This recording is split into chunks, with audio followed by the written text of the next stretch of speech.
society on local to global scales. This international conference is organized by School of Liberal Arts and Sciences at Modi University of Science and Technology in collaboration with the Rajasthan Ganit Parishad.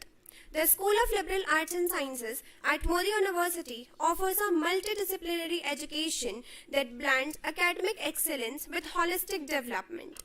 With programs at undergraduate, postgraduate, and doctoral levels, SLAS emphasizes critical thinking, research, and real-world exposure. Enriched by activities like NCC, NSS, sports, and meditation, the school nurtures not just intellect but character, instilling values, ethics, and adaptability for success in a dynamic world. The Rajasthan Ganit Parishad, established in 1987 to mark the birth centenary of mathematical genius Srinivasa Ramanujan, it is a leading organization committed to advancing mathematics across the state. With its headquarters at SPC Government College Ajmer, Rajasthan Ganit Parishad actively fosters mathematical research, education, and outreach through conferences, workshops, and seminars, promoting the relevance of mathematics in both academic and real-world context. This international conference serves as a dynamic platform for scholars, researchers, and industry experts to explore recent advancements in mathematical science and their cross-disciplinary applications. With sessions spanning pure and applied mathematics, AI, data science, finance, and more. The conference fosters innovation through keynotes, technical presentations, and panel discussions focused on real-world problem solving through analytical and computational techniques. Punjab National Bank, one of the intellectual partner in India's most trusted financial institution, has been a pillar of strength in the banking sector for over a century. With a rich legacy rooted in integrity and innovation, Punjab National Bank continues to empower individuals and business through seamless financial solutions and cutting-edge digital services. It stands not just as a bank, but as a symbol of reliability, resilience, and progress, both nationally and globally. To commence this scholarly odyssey on an auspicious note, we seek the blessings of divine embodiment of knowledge and wisdom, Goddess Saraswati. I request Professor C.B. Gupta, former Professor Bits Pilani, Dr. R.P. Sharma, President Rajasthan Ganit Parishad and Associate Professor, Engineering College Ajmer, Dr. O.P. Sikwal, Vice President Rajasthan Ganit Parishad, Dr. Jitendra Singh, Associate Professor, Institute of Science, Banaras Hindu University, Varanasi, Professor Dr. Jitendra Benwal, Dean SLAS and Chairman MMC Must Council, Dr. Vinod Purohit, Registrar, Modi University of Science and Technology, Dr. Garima Sharma, Organizing Secretary and Assistant Professor SLAS, Dr. Krishnpal Singh Sisodia, Organizing Secretary and Assistant Professor SLAS, Dr. Sunil Singh, Organizing Secretary and Assistant Professor SLAS, to please come up on the stage and offer flowers to Ma Saraswati, Goddess of Knowledge. We request the technical team to play Saraswati Vandana.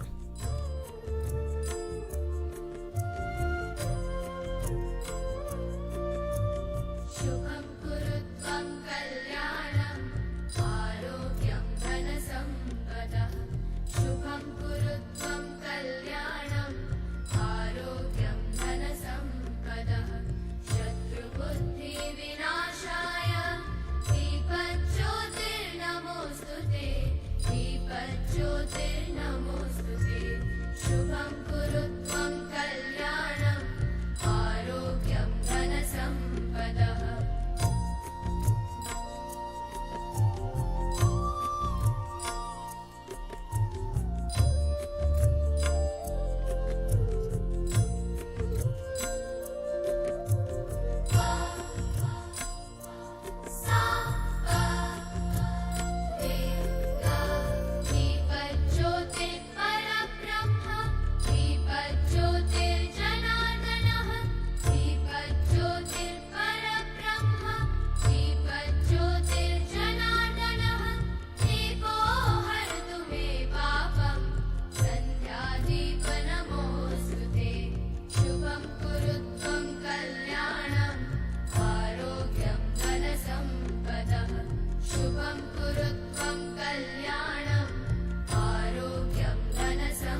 request our chief guest, dignitaries, and all distinguished guests to kindly take their respective seats on the dais.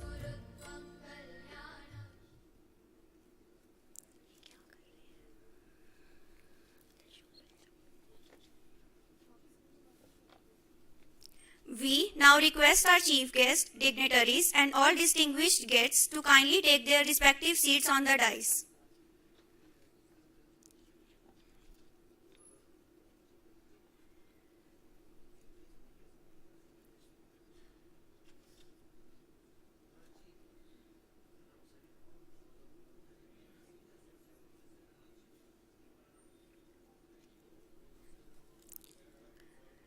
We kindly request our chief guest, dignitaries, and all distinguished guests to take their respective seats on the dais.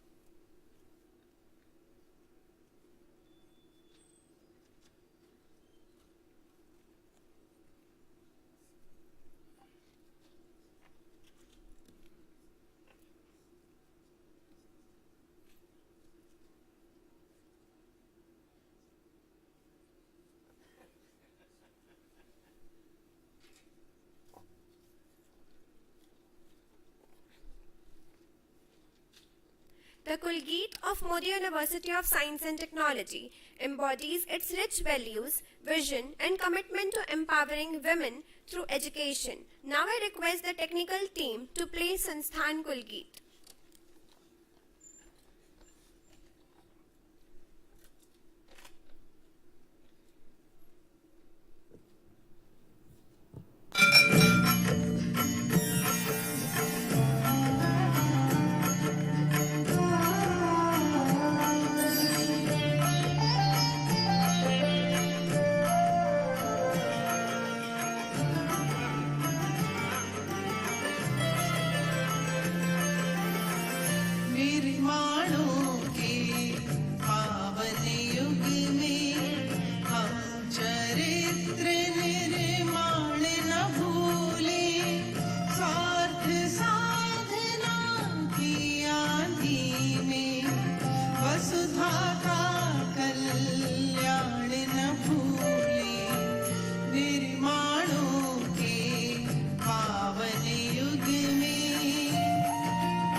यदि नैतिक आधार नहीं है, यदि नैतिक आधार नहीं है, कीर्ति कौमुदी की गरिमा में संस्कृति का सम्मान न भूले, वसुधा का कल्याण न भूले, निर्माणों के पावन युग में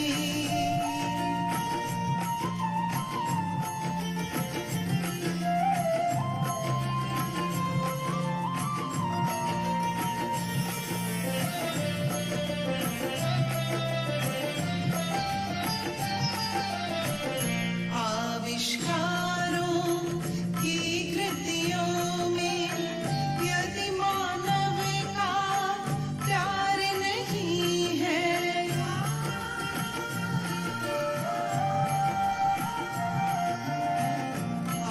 आविष्कारों की कृतियों में यदि मानव का प्यार नहीं है, सृजनहीन विज्ञान व्यर्थ है, प्राणी का उपकार नहीं है, प्राणी का उपकार नहीं है, मौलिकता के उत्थानों में जीवन का उत्थान न भूले, वसुधा का कल्याण न भूले, निर्माणों के पावन युग में हम चरित्र निर्माण न भूले, स्वार्थ साधना की आंधी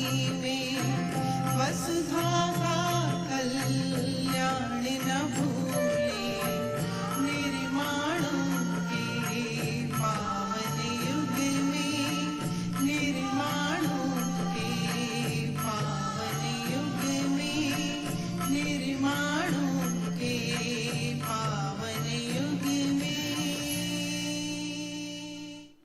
Thank you, technical team. It is a matter of great honor and joy for us to felicitate our esteemed guests today. This ceremony is a humble gesture of our respect and appreciation for their remarkable contributions. Let us begin this special moment by honoring our distinguished guests. I now request Professor Dr. Jitendra Binwal, Dean/and Chairman, Must Management Council, Modi University of Science and Technology, to kindly felicitate Professor C.B. Gupta, former Professor BITS Pilani, with a plant, the sacred Bhagavad Gita, Bhagwan Surya Granth, Sri Raghav Yadvyam, and a memento as a token of respect and appreciation. Let's welcome them with a round of applause.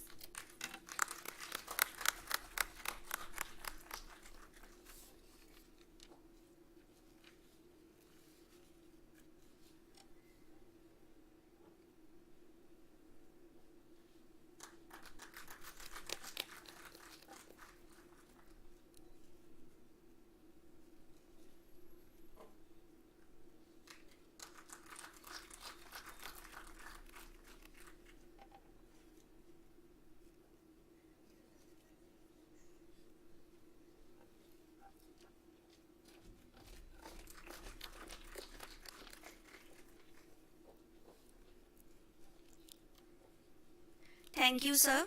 I now invite Dr. Vinod Purohit, Registrar, Modi University of Science and Technology, to kindly felicitate Dr. R.P. Sharma, President, Rajasthan Ganit Parishad and Associate Professor, Engineering College Ajmer, with a plant, the sacred Bhagavad Gita, Bhagwan Surya Granth, Sri Raghav Yadvyam, and a memento as a token of respect and appreciation. Let's welcome them with a round of applause.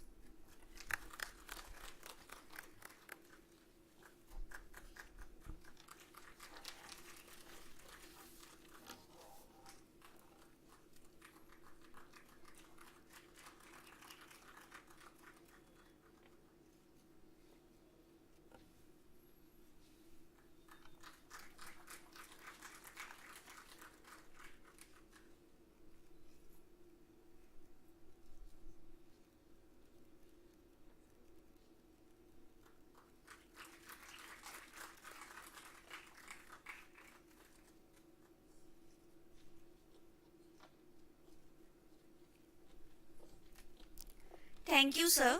I now invite Dr. Harish Kumar Dhingra, HOD Biosciences, SLAS, Modi University of Science and Technology, to kindly felicitate Dr. Jitendra Singh, Associate Professor, Institute of Science, Banaras Hindu University, Varanasi, with a plant, the Sacred Bhagavad Gita, Bhagwan Surya Granth, Shri Raghav Yadvyam, and a memento as a token of respect and appreciation. Let's welcome them with a round of applause.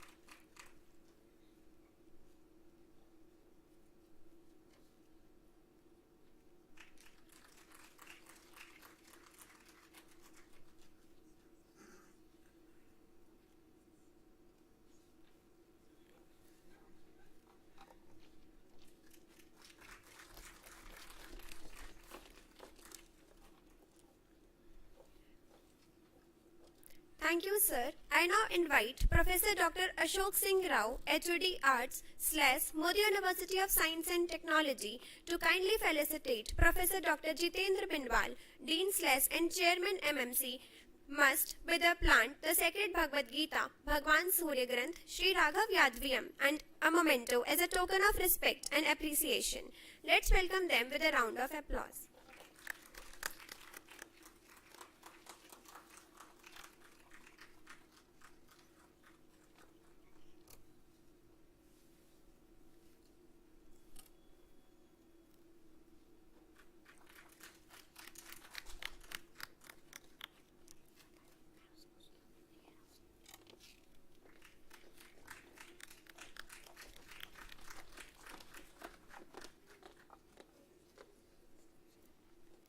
Thank you, sir. I now invite Dr. Vinay Kumar Singh, HOD Foreign Language, Modi University of Science and Technology, to kindly felicitate Dr. Vinod Purohit, Registrar, Modi University of Science and Technology, with a plant, the Sacred Bhagavad Gita, Bhagwan Surya Granth, Shri Raghav Yadvyam, and a memento as a token of respect and appreciation. Let's welcome them with a round of applause.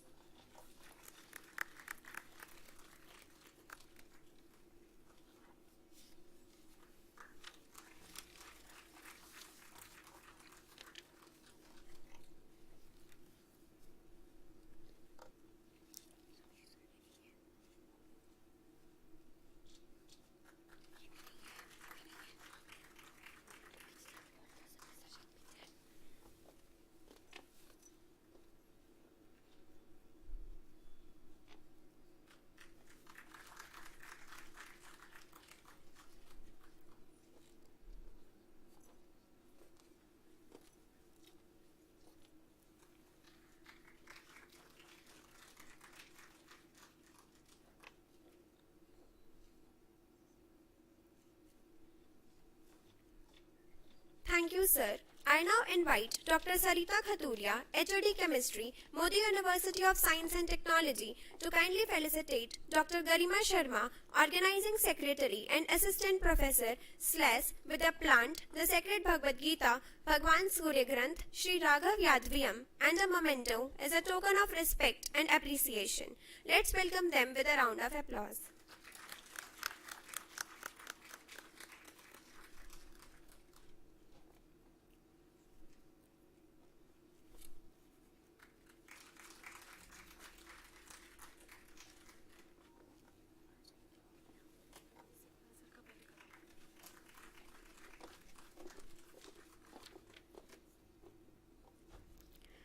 Thank you, ma'am.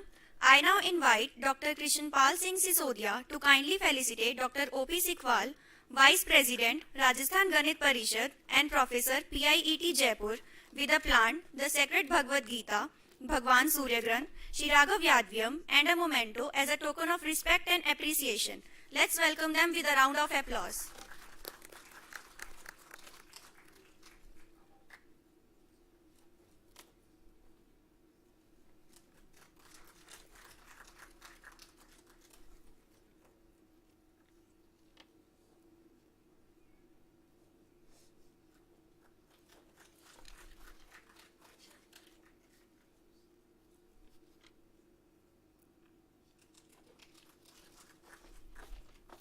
Thank you, sir.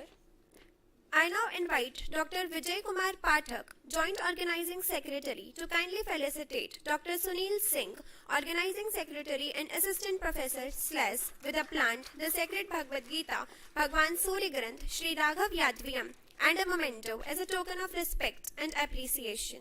Let's welcome them with a round of applause.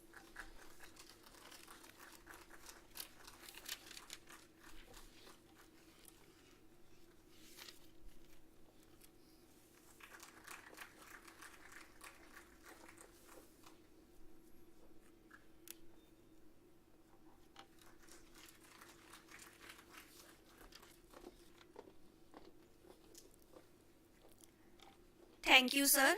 I now invite Dr. Sameer Saharan, HOD Forensic Science, to kindly felicitate Dr. Krishan Pal Singh Sisodia, Organizing Secretary and Assistant Professor / with a plant, the Sacred Bhagavad Gita, Bhagwan Surya Granth, Sri Raghav Yadvyam, and a memento as a token of respect and appreciation. Let's welcome them with a round of applause.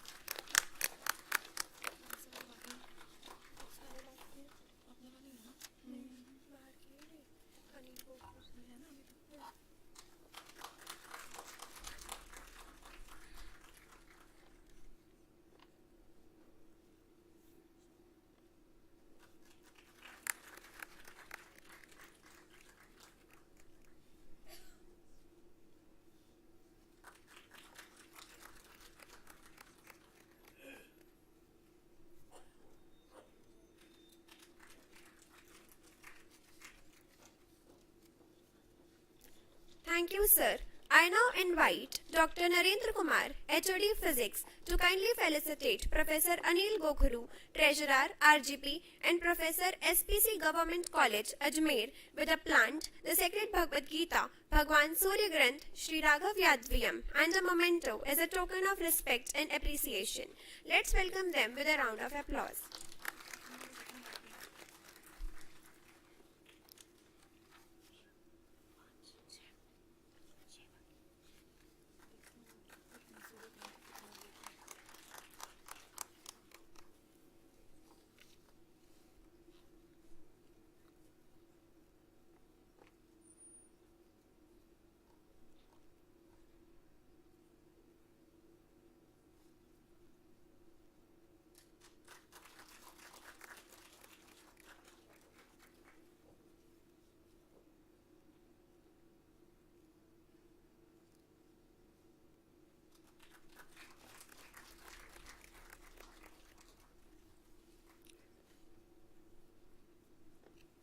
Thank you, sir.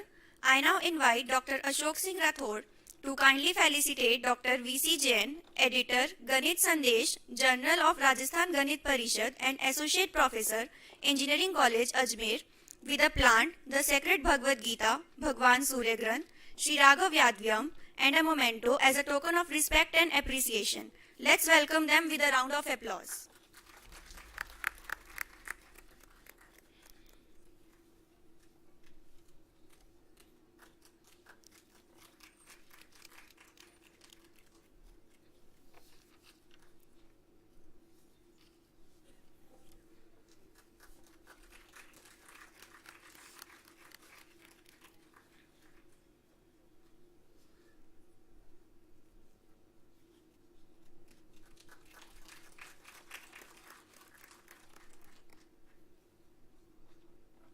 Thank you, sir.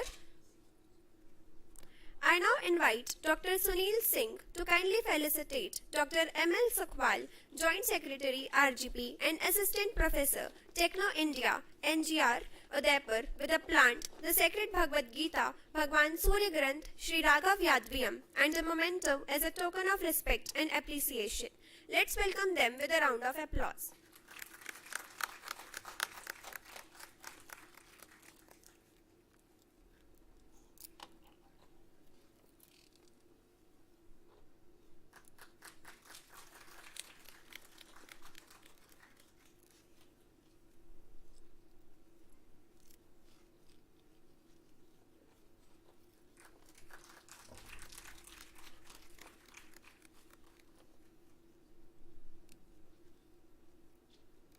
Thank you, sir. I now invite Dr. Garima Sharma to kindly felicitate Mr. Surendra Bagria, Branch Manager PNB, Nani, Prince Ejuhab, with a plant, the sacred Bhagavad Gita, Bhagwan Surya Granth, Shri Raghav Yadvyam, and a memento as a token of respect and appreciation. Let's welcome them with a round of applause.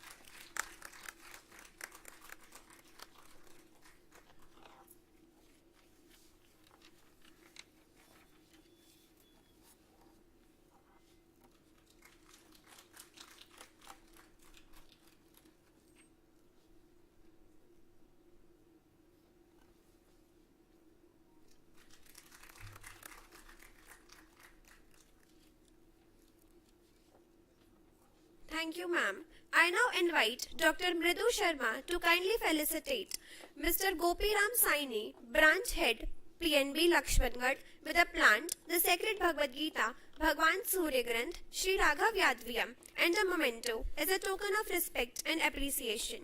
Let's welcome them with a round of applause.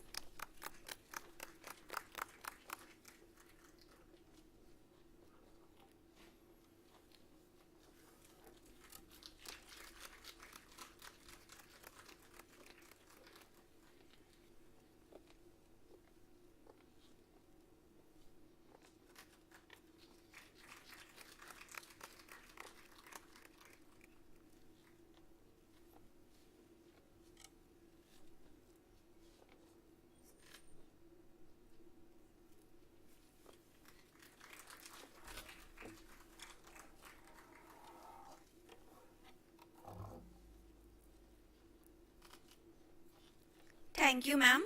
I now invite Dr. Sunidhi Mishra to kindly felicitate Mr. Surendra Kumar, Chief Manager, Circle Office Jaipur, Sikar, with a plant, the sacred Bhagavad Gita, Bhagwan Surya Granth, Shri Raghav Yadvyam, and a memento as a token of respect and appreciation.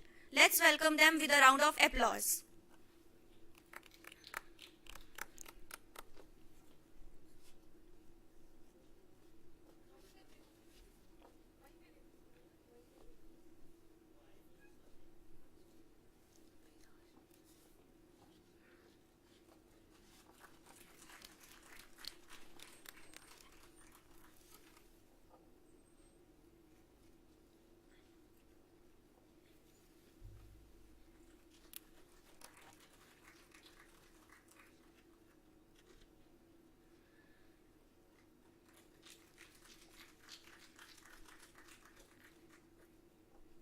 Thank you, ma'am. I now invite Dr. Sheetal Yadav to kindly felicitate Mr. Om Thaka, Branch Manager PNB, Dadia, with a plant, the sacred Bhagavad Gita, Bhagwan Surya Granth, Shri Raghav Yadvyam, and a memento as a token of respect and appreciation. Let's welcome them with a round of applause.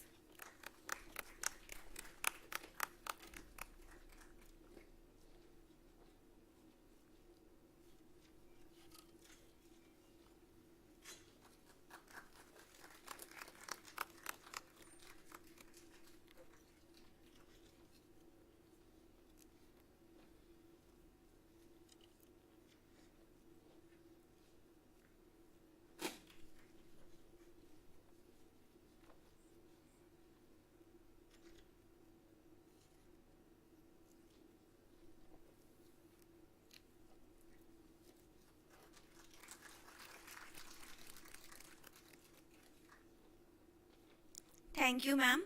It is a matter of great pride and honor for us that the Rajasthan Ganit Parishad wants to felicitate the dignitaries of Modi University of Science and Technology. For this felicitation ceremony, I request the eminent dignitaries of Rajasthan Ganit Parishad to kindly felicitate the honorable members of Modi University of Science and Technology. I now request Professor Gupta to kindly felicitate Dr. Vinod Purohit, Registrar, Modi University of Science and Technology.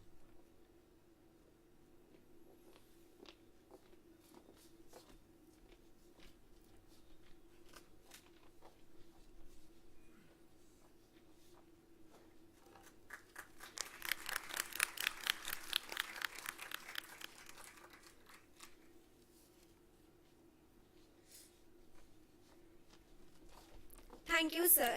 I now request Professor Gupta to kindly felicitate Professor Dr. Jitendra Bindwal, Dean/and Chairman MMC, Modi University of Science and Technology.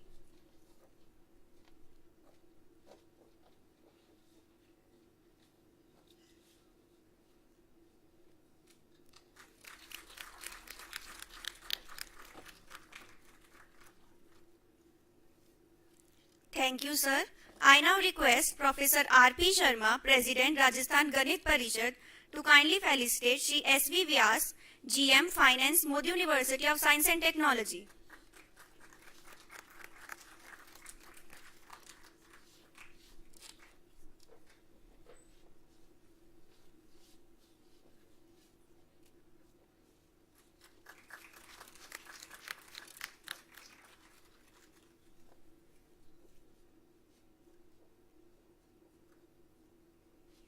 Thank you, sir. I now request Professor R.P. Sharma, President, Rajasthan Ganit Parishad, to kindly felicitate Professor Prateek Bhanti, Dean SET, Modi University of Science and Technology.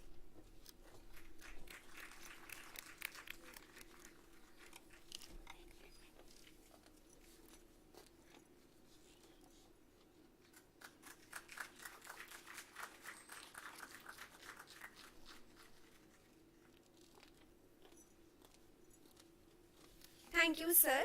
I now request Professor V.C. Jain, Editor, Ganit Sandesh, to kindly felicitate Professor Riva Mishra, Director, MU Court, Must.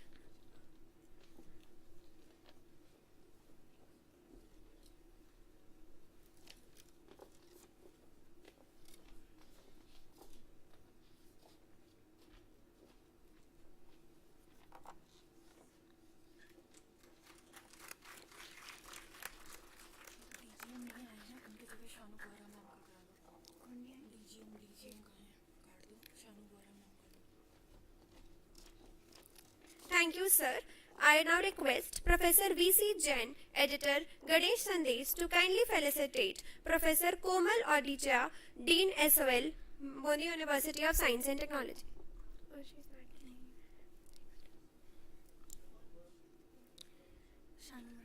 Now we request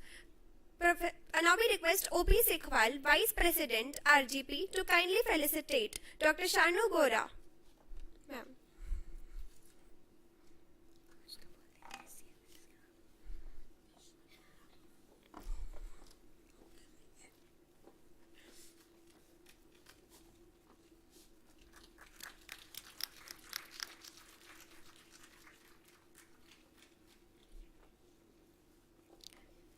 Thank you, sir. Now we request Professor Anil Gokhru, Treasurer, Rajasthan Ganit Parishad, to kindly felicitate Professor Dinanath Jhade, Dean SOP, Modi University of Science and Technology.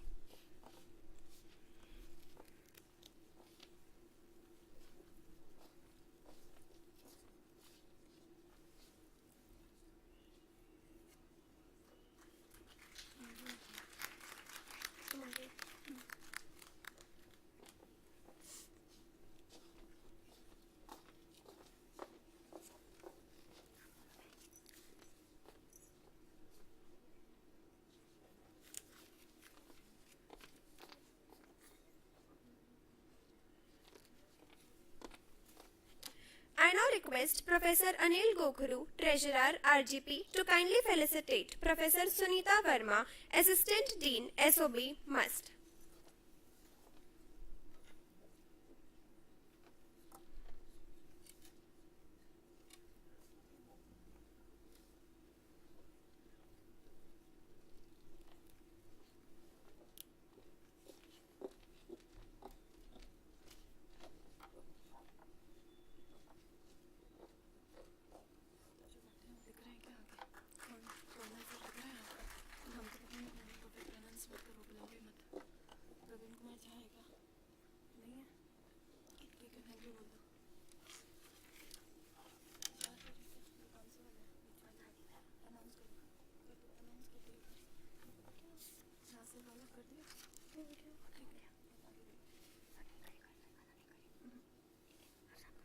Thank you, everyone.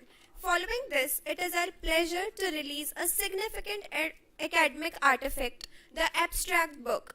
This compilation encapsulates the essence of rigorous research and scholarly endeavors that will be presented during the conference.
Thank you everyone.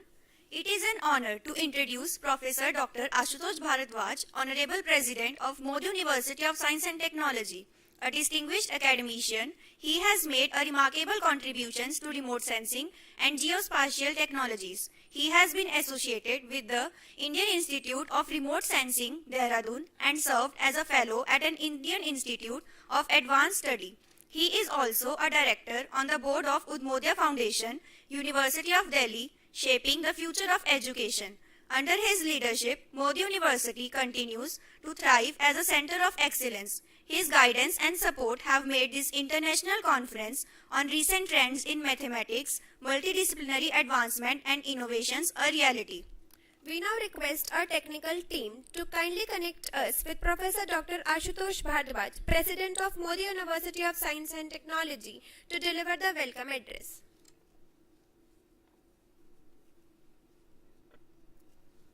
Namaskar, I hope all of you can hear me. Yes, sir, you are audible.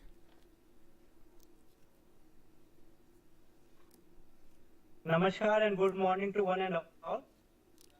First of all, my apologies that I am online and it is in fact my loss that I am not present in the conference in the offline mode. And the students have talked about me. I think they have taken something from the net which is not correct. My area of expertise is experimental high energy physics, and I have been involved with the TMS project at CERN Large Hadron Collider, which led to the discovery of Higgs boson. Okay, now respected Professor Jitendra Pinewal, he is the man behind this conference, and Professor R.P. Sharma, Professor O.P. Sikwal from Ganit Parishad, Rajasthan Ganit Parishad. Then our chief guest of the conference, Professor Rajendra Prasad Pant, Professor C.B. Gupta. Also we have Professor Rajendra Prasad Pant, who will be joining us online from University of Johannesburg. Professor Subhash Kumar from University of Delhi will join us online. Professor and Dr. Jitendra Singh. Our organizing team, Dr. K.P.S. Sisodia, Dr. Sunil Singh, Dr. Garima Sharma. Then all our honorable deans of Modi University. Thanks to also our sponsors from Punjab National Bank. All the other dignitaries on the dais and off the dais. So, as I said, this conference, the International Conference on Recent Trends in Mathematics, Multidisciplinary Advancements and Innovations organized by the Department of Mathematics, the School of Liberal Arts and Sciences, Modi University of Science and Technology in collaboration with Rajasthan Ganit Parishad. We know that today all of us have gathered to discuss the latest developments and innovations and applications of mathematics in different domains. Our speakers are going to share their expertise and insights on both the pure as well as the applied mathematics, and I am confident that this conference will provide a platform of fruitful discussion and collaboration. I believe that mathematics has been a cornerstone of human progress from ancient civilizations to modern technological advancements. India has contributed a lot to the branch of mathematics. Our sages have worked very hard, and we all know their contribution from giving the cipher or zero to the word of mathematics by Aryabhatta. The applications of mathematics are vast and diverse, from physics, engineering, economics to computer science. All the branches are basically at the core is mathematics. Our goal is to promote a deeper understanding of the mathematical concepts and their practical applications. I am excited that today you are going to discuss the innovative ideas, and probably some solutions will emerge from this conference. Mathematics, as I said, is a field that requires creativity, rigor, and perseverance. This conference is going to cover a range of topics, and I really impressed when Professor Binwal came to me and showed me that what are the topics he is going to cover in the conference, starting from applications in AI, machine learning, data science, quantum computing, cryptography, climate change, financial modeling, neuroscience, and many more aspects of pure and applied mathematics. In fact, there is no branch of science where we can live without mathematics.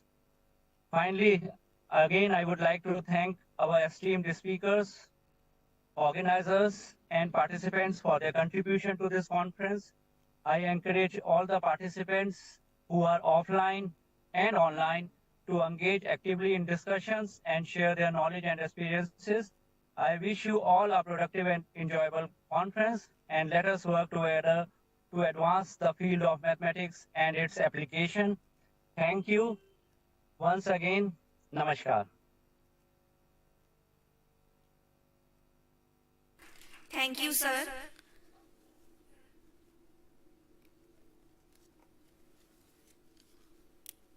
Now, to offer further insight into the thematic vision of this conference. Thank you. Thank you, sir.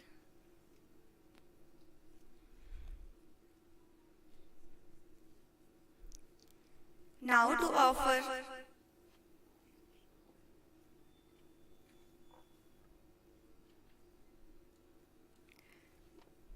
offer further insight into the thematic vision of this conference, we invite the convener of the conference, Professor Dr. Jitendra Benwal, Dean, School of Liberal Arts and Sciences and Chairman, Must Management Council, Modi University of Science and Technology. Sir, your commitment to academic excellence and multidisciplinarity has shaped the very foundation of this scholarly platform.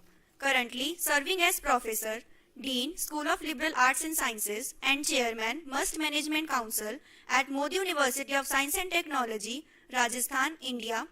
He holds his PhD with research expertise in graph theory, modeling and stimulation.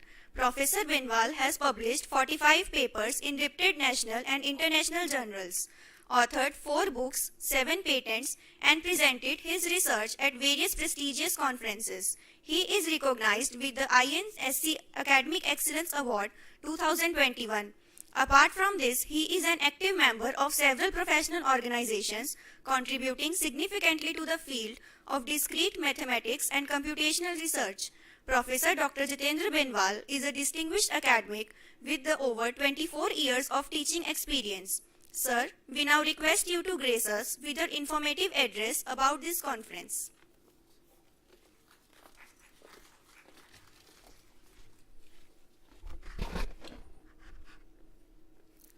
Namaskar. Good morning to all of you. On the blessing of our founder chairman, Sri Rajendra Prasad Modi ji, and with good wishes from our young and dynamic chairman, Sri Raghavendra Anant Modi sir, and the motivation behind this international conference of this with our honorable president, Professor Dr. Ashutosh Bhardwaj sir. Due to all these three, today we are organizing this international conference under the aegis of Department of Mathematics, School of Liberal Arts and Sciences, Modi University of Science and Technology. With our academic partners, intellectual partners, Rajasthan Ganit Parishad. This is the 34th conference of Rajasthan Ganit Parishad, and our intellectual partner, Punjab National Bank, second largest bank in India after SBI. Thank you to all of you. Respected chief guest, Professor Gupta sir, Professor Pant from South Africa, RGPB Rajasthan Ganit Parishad President, Professor R.P. Sharma sir, Vice President Professor Sikwal, then Professor Jitendra Singh from Banaras Hindu Vishwavidyalaya, BHU, then Professor Gokhru, Professor Sikwal, Professor V.P. Jain sir from Rajasthan Ganit Parishad, Registrar, Modi University of Science and Technology, all deans, professor, staff members, organizing committee members, Dr. Garima, Dr. Sunil, Dr. Krishnapal Singh Sisodia, Dr. Maheshi, Dr. Ashok Rathore, and Dr. Vijay Pathak. Thank you to all of you for organizing wonderful international conference. And why I am saying this is a wonderful conference, because you know, यथा शिखा मयूराणाम नागानाम मणियो यथा तद Vedang शास्त्रानाम गणितम मूर्धन्यम स्थितम. With the chemistry and physics of mathematics, this is just like crest of the peacock, jewels of all serpents, Vedas in all the Shastras, mathematics stands at head of all sciences. This is the beauty of mathematics. You can express the emotion by the equation. You can express your feeling of heart by the equation. That is the power of mathematics. That's why in this international conference, the title is Recent Trends in Mathematics. Recent Trends in Mathematics, Multi-disciplinary Advancement and Innovation. Innovation means your critical thinking. At what level you think about your idea. That's why in this conference we receive more than 150 registration and more than 100 research articles with their abstracts. And all these are articles covering the different fields of the, in general we say science, technology, engineering, mathematics, you know, English, geography, history, political science, Hindi, Sanskrit. We receive the abstracts from these different fields. This is the beauty of this conference. And with this motivation, we are going to publish all these research articles free of cost in a reference journal under the aegis of Rajasthan Ganit Parishad. So this is second aspect of this conference. And under this conference, student participants are presenting their research articles. So we have a six sessions, 3 online sessions, 3 offline sessions. We have a poster presentation regarding your ideas, and in every session you can receive the best paper presentation either in online mode or offline mode, as well as in presentation. And every good paper, first paper, will be awarded through the Modi University of Science and Technology as well as Rajasthan Ganit Parishad. So total we receive more than 100 research papers with their abstracts, more than 150 registration, and this is Modi University of Science and Technology, and we have 7 schools in a different fields. Start from engineering technology, liberal arts and sciences, School of Business, School of Design, School of Law, School of Pharmacy, School of, say, MU Code, Modi University Online Digital Education, School of Etiquette and Finishing School. We have a sister concern, as a Modi school, where we are providing quality education from class 1st to class 12. And this is the vision and mission of Modi University of Science and Technology regarding the quality education. And this conference, international conference, is the example of the quality research paper in all domains of the field. So with this new notes, again I welcome from Modi University of Science and Technology, and the ultimate aim of this conference, through the output of your research paper, if we are able to provide some solution toward the challenges which are facing by the world, that is mentioned 2047 Viksit Bharat, that is our ultimate aim.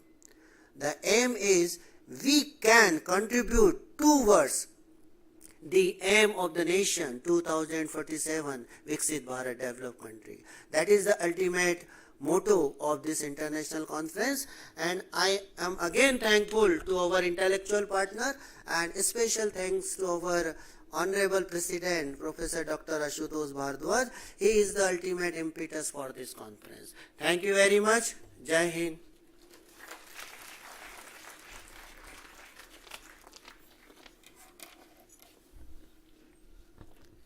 Thank you, sir.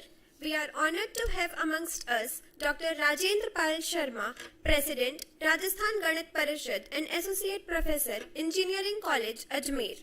A luminary in the field of mathematics, he continues to inspire generations of researchers.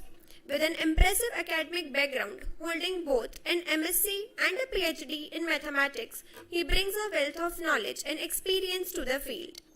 Dr. R.P. Sharma has been shaping young mathematical minds for over 31 years through his teaching at both undergraduate and postgraduate levels.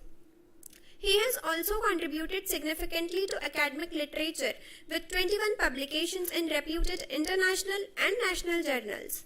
Beyond academics, he plays a key role in Rajasthan Ganit Parishad, currently serving as its president and having previously held the position of Vice President, General Secretary and presently Conveyor of CMTR. Sir, we now request you to grace us with your inaugural address.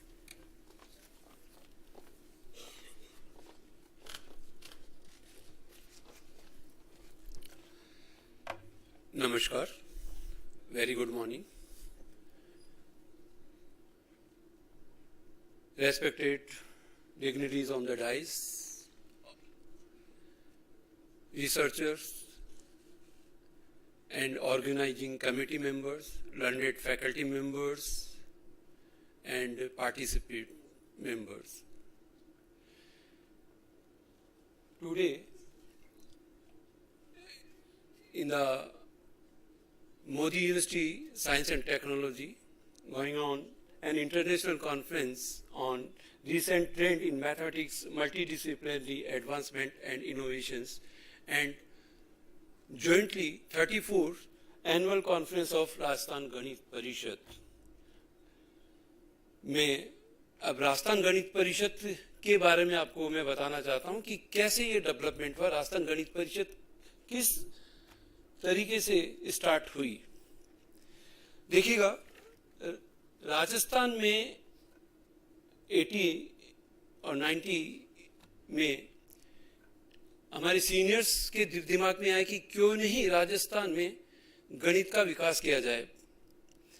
उससे पहले क्या था, research का जो माहौल था वो काफ़ी कम था, या उस समय रिसर्च को बढ़ावा किस तरीके से दिया जाए, इस माइंडसेट से 1987 में 24 दिसंबर बर्थ ऑफ श्री रामानुजन के डे पे एक कॉन्फ्रेंस का आयोजन किया गया। ये कॉन्फ्रेंस उस समय गवर्नमेंट कॉलेज अजमेर, जिसका नाम था गवर्नमेंट कॉलेज अजमेर, वहाँ ऑर्गेनाइज की गई। और ऑर्गेनाइज करने के दौरान वहाँ कुछ इश्यूज आए, उसका हेड ऑफिस भी डिसाइड भी गवर्नमेंट कॉलेज अजमेर ही है आज तक, तो उसका हेड ऑफिस भी डिसाइड किया गया कि गवर्नमेंट कॉलेज अजमेर ही है। अब उस कॉन्फ्रेंस सक्सेसफुली कॉन्फ्रेंस होने के बाद ये कहा गया कि अभी तो कॉन्फ्रेंस हुई है, गेट टुगेदर हुआ है, अब इसका बढ़ावा कैसे दिया जाए। 1988 में एक शोध पत्र कॉन्फ्रेंस रखी गई और उस दौरान एक जनरल निकाला गया जिसका नाम गणित परिषद रखा गया। फाउंडर प्रेसिडेंट उस जो रखे प्रोफेसर आर के सक्सेना और जनरल सेक्रेटरी प्रोफेसर DC गोखरू साहब फाउंडर प्रेसिडेंट और जनरल सेक्रेटरी थे। उनके मार्गदर्शन पे कॉन्फ्रेंस जो गणित परिषद थे उनके एडिटर प्रोफेसर GN पुरोहित, उस समय उनको एडिटर बनाया गया। 5 साल वो एडिटर रहे वहाँ पे और गणित संदेश को 1 साल में 2 वॉल्यूम निकाले जाते रहे। आज 2024 तक के सारे वॉल्यूम्स ऑनलाइन ऑफलाइन पब्लिश्ड हो चुके हैं। आफ्टर कोरोना 2 इयर्स 3 इयर्स से हम एनुअल इस जर्नल को पब्लिश कर रहे हैं। इस परिषद में लगभग 600 लाइफ मेंबर्स अभी तक हैं। जो लाइफ मेंबर्स है वो नेशनल और इंटरनेशनल दोनों ही तरीके के लाइफ मेंबर्स हैं। रिव्यूअर्स नेशनल और इंटरनेशनल दोनों ही रिव्यूअर्स इस गणित संदेश के साथ ज्वाइंट हैं। आज 600 प्लस जो मेंबर्स हैं, धीरे धीरे स्टार्टिंग जो हुई वो 5-6 मेंबर्स से स्टार्टिंग हुई, जो आज 600 प्लस मेंबर्स इसमें जुड़ चुके हैं। आगे और प्रयास किए जा रहे हैं, मेंबर्स जुड़े और संस्था को आगे बढ़ावा मिलता रहे। मैं धन्यवाद देना चाहता हूं Modi university science and technology organizing committee और यहाँ जिस तरीके से अरेंजमेंट किया है वो काबिल तारीफ है और मुझे विश्वास है कि ये कॉन्फ्रेंस सक्सेस होगी। ज़्यादा वक्त ना देते हुए मैं आपका इस कॉन्फ्रेंस में आपको विश्वास दिलाना चाहता हूं कि ये कॉन्फ्रेंस डेफिनेटली सक्सेस होगी, एक मिसाल कायम करेगी। धन्यवाद, नमस्कार।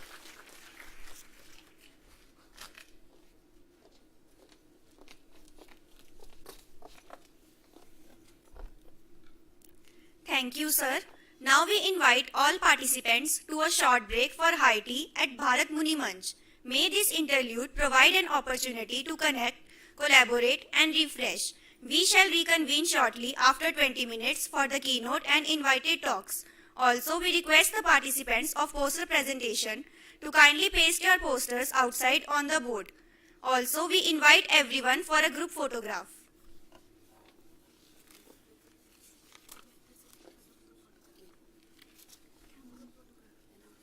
We invite everyone for a group photograph.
punctually for an informative talk.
Hello.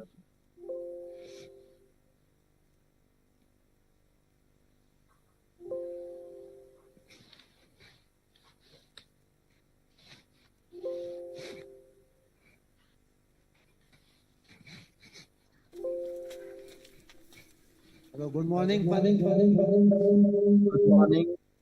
Good morning.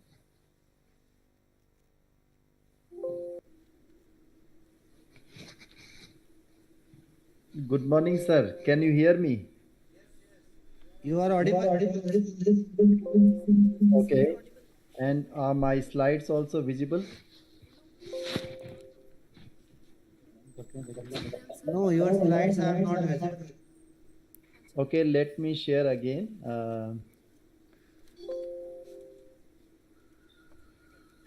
Is it visible now? Now it is visible.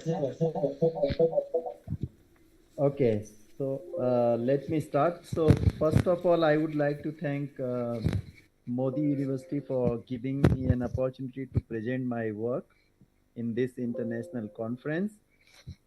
Especially, I would like to thank Professor Binwal for inviting me as a keynote speaker in this conference.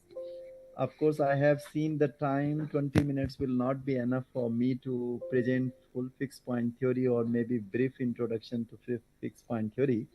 But today, let me try. Um, so my title is that fixed point theory for contraction and non-expansive type mappings with some applications. Uh, a- uh, uh, in this talk, I will be presenting fixed points, some general background, an application of Banach contraction theorem, and then I will go to iterated function systems and then non-expansive mappings, their existence and convergence, and one of the method which we developed for approximating fixed points of non-expansive type mappings in Banach spaces, Banach and Hilbert spaces. So let me start with the definition. Let X be a non-empty set and T is a self-mapping on X. A point Z is said to be a fixed point of T if the point is invariant under T. So it means T is taking Z to Z. Then this point is said to be the fixed point. So let's take some examples here. We have X is the set of the real numbers, and I have a mapping Tx defined by this way, x square plus 5x plus 4. If we see that f t of minus 2, then it will be equal to 2. And then if I take the identity mapping, then we have all points fixed. And if I take the translation mapping tx equal x plus 2, then there is no fixed point because no x can be equal to x plus 2. So here we have three type of examples. In the first example, we will see that we have only unique fixed point, means only minus 2 is the point where t will be invariant. In the second case, we have infinitely many fixed points. And in the third case, we don't have any fixed point. The study of theory of fixed point is concerned with the conditions under which a mapping T admits one or more fixed points. But why do we need fixed points? In a number of mathematical problems, a fixed point of some suitable operator is the solution to the problem. So therefore, the existence of fixed point is an important area in mathematical and other sciences. Specifically in the nonlinear analysis, this is the only tool which gives you the idea of how existence of solution of an operator equation can be dealt. And there are so many applications in economics, optimization theory, and others. I will be taking here fractals. Let me give you some motivation that why we are interested in fixed points. So consider the polynomial equation here, x square minus 5x plus 6. This equation can be rewritten like this. So I have shifted minus 5x in the right hand side, and then I can write x square plus 6 and divide by 5 on both sides. So I have created x equal x square plus 6 by 5 from this second order equation. And then this function I am denoting x square plus 6 by 5, I am denoting by an operator that is tx. If we check, then t of 2 is equal to 2 and t of 3 is equal to 3, but certainly t of 4 is not equal to 4 or any other number except 2 and 3, the mapping will not be invariant. Why? Because these are the only roots for this equation. So we can conclude that finding roots of a polynomial is equivalent to finding fixed point of some suitable operator. Of course, there could be many type of operator formed by this equation. One of them I have formed here. Now, this is an elementary example. So let me go where this, the area, actually, basically I work in metric fixed point theory, and the origin of this fixed point theory lies in the most important result in fixed point theory, which came in 1922 by a Polish mathematician Stefan Banach. And this theorem says that if we have a complete metric space and a self-mapping, which is a contraction means the distance between the images is less than k times distance between the points in the domain, then T has a unique fixed point. Moreover, we can choose any arbitrary point. The Picard sequence of iterates will converge to the fixed point. So this theorem has a number of applications in nonlinear analysis. One of the application I am presenting here for the system of linear equations. So I just wanted to give you idea that basically what we are trying to do here. So let's say I have a linear system of equation of n variable with n equations. So here I am adding x1 on this side as well as on the right hand side, and I'm keeping the left hand side x1 as it is and shifting everything in the right hand side. This a11 x1 and all those things I'm shifting in the right hand side because I have added x1 in the left and right. X1 in the left is here and x1 in the right is coming common here. That is with when I multiply x1 with 1, then I will be getting x1. But I also have an x1 here, which is going to be minus a11 x1 in the right hand side. So I have taken x1 common between the one I added and other one which is going from the left. In the next equation, I have shifted x2 and did the same, and I got this new set of equation. Now, if I denote alpha ij equal minus aij, you can see my coefficients here are aij. So I am denoting them by now alpha ij plus delta ij, where delta ij is 1 and 0 depending on I and j.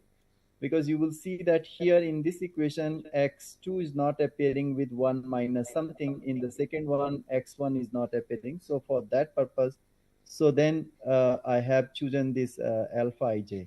Then this system of equation can be transformed like this. So x1 will be here when I take I equal 1, then I can write it this way. Similarly, x2 can be represented by this way, and so on. Now, because we have x1, x2, x3, xn, so I am forming a vector in Rn. So I am denoting that vector by x, and it is the coordinates x1 to xn. And C I am considering as a matrix alpha ij, where I is going to 1 to n and j is also. And then Bi, which I have here, is again a vector. It is a column vector, it is also. So then this setup of equation can be, with these notations, can be written like x equals cx plus b. So basically my aim is to make an equation which has an operator equal to x. So we have t of x equal x, and that tx I am denoting here by cx plus b. If this operator t becomes a contraction, then we can, by the Banach contraction theorem, we can guarantee that it has a unique fixed point.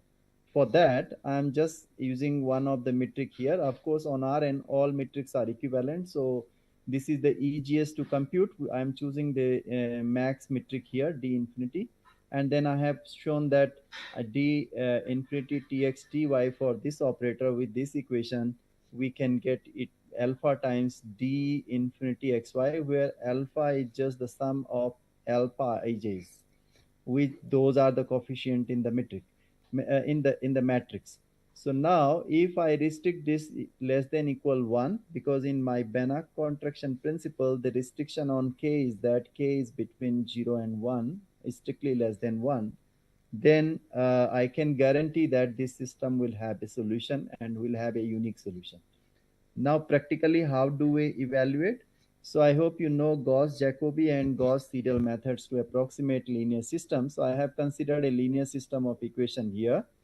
From the first equation, I have shifted, I have kept x1 in the left and shifted everything in the right and divided by 5, which is the coefficient of x1. From the second equation, I did the same. I kept x2 in the left. So in the left hand side, I got a column vector x, and in the right hand side, I got some kind of matrix multiplied by these coefficients. So basically, I got x equal tx. Now, by some initial guess, that will depend on the problems. Here I have 0, 0, 0. I'm computing and I am getting the first Picard iteration by this, which I have here. So then I got the solutions for the first iteration like this. And then we can use these as the guess in the next iteration. And this way we continue computing these things. And when two of the successive iteration match, I will stop my criteria. So this is the way. First, we have to write any system of equation, or this is one equation, in terms of the operator equation, and then convert it to the fixed point operator equation, and then solve it iteratively. Now, next, let me go into some other type of ideas called as iterative function system, which has also evolved from the Banach contraction principle. We know in the geometry the regular shapes can be defined as the means points, curves, and surfaces and cubes, and their dimensions are integral. So we have 0, 1, 2, 3, and other things. But then what happens in nature, there are shapes like where Euclidean geometry cannot be applied, like we have such coasts, rivers, lakes, porous medias, distorted and uneven shapes which cannot be defined by the geometry. They do not have dimensions like integral dimensions, but the fractional dimensions. So fractal theory has evolved into a distinct field of contemporary mathematics. And what happens in this theory, there are so many things, but I'm just only trying to address one aspect of this theory. Using the Banach fixed point theorem, Hutchinson and Barnsley began to develop the Hutchinson-Barnsley operator in this theory. So what basically they are taking, they are considering a finite family of contractions on a metric space X with some contraction constants depending on, for f1 lambda 1 will be the contraction constant, and then they define the system with this. We call this as IFS, means iterated function system. And then Let's consider that Kx is the set of all non-empty compact subsets of X. Then the HB operator on this set will be defined like it is the union of all contractions working on this A. Now, this way we define the operator. It is a multi-valued type operation here because we are defining the operator from the set of compact subsets from a class to in the same class. How it works, so let me take some examples. So I have here the Koch curve. So you will see that what is happening here. In this curve, what I am doing, I have this denoted equally divided. Now I'm pulling a middle point of this curve and going up here.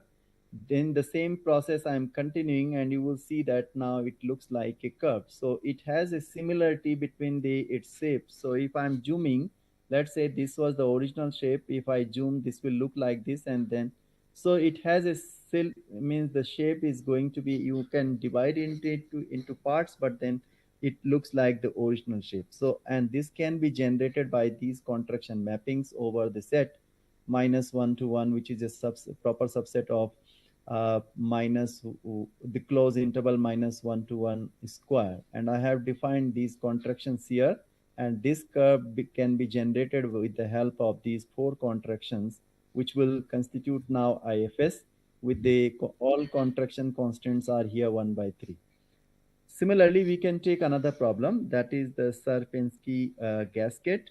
This can be defined by we have the vertices of the triangle defined by this way: u is 0, 0, v is 1, 0, and w is 1/2 square root 3/2 on this set. And we have defined the contraction mapping like this with the constant contraction constant is 1/2. Let's look at that, what is happening. So I have a triangle, I have joined its middle points, and then I found a new triangle in the middle, and I have the all triangles of the same shape. Then again, what I'm doing, I'm again doing the same process, joining the middle point of the triangles and joining the middle points of the triangle, and then I'm getting the new triangle. And you will see that this is a new pattern is being generated. This is also called as the iterated function system generated by these contractions.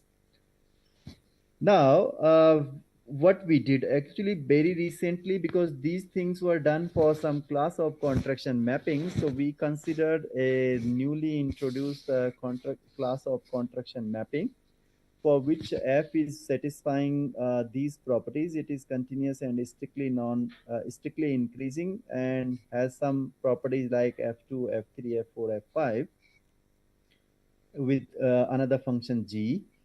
And then we defined a type of contraction which is more general than the Banach contraction in a previous theorem we have seen on a metric space.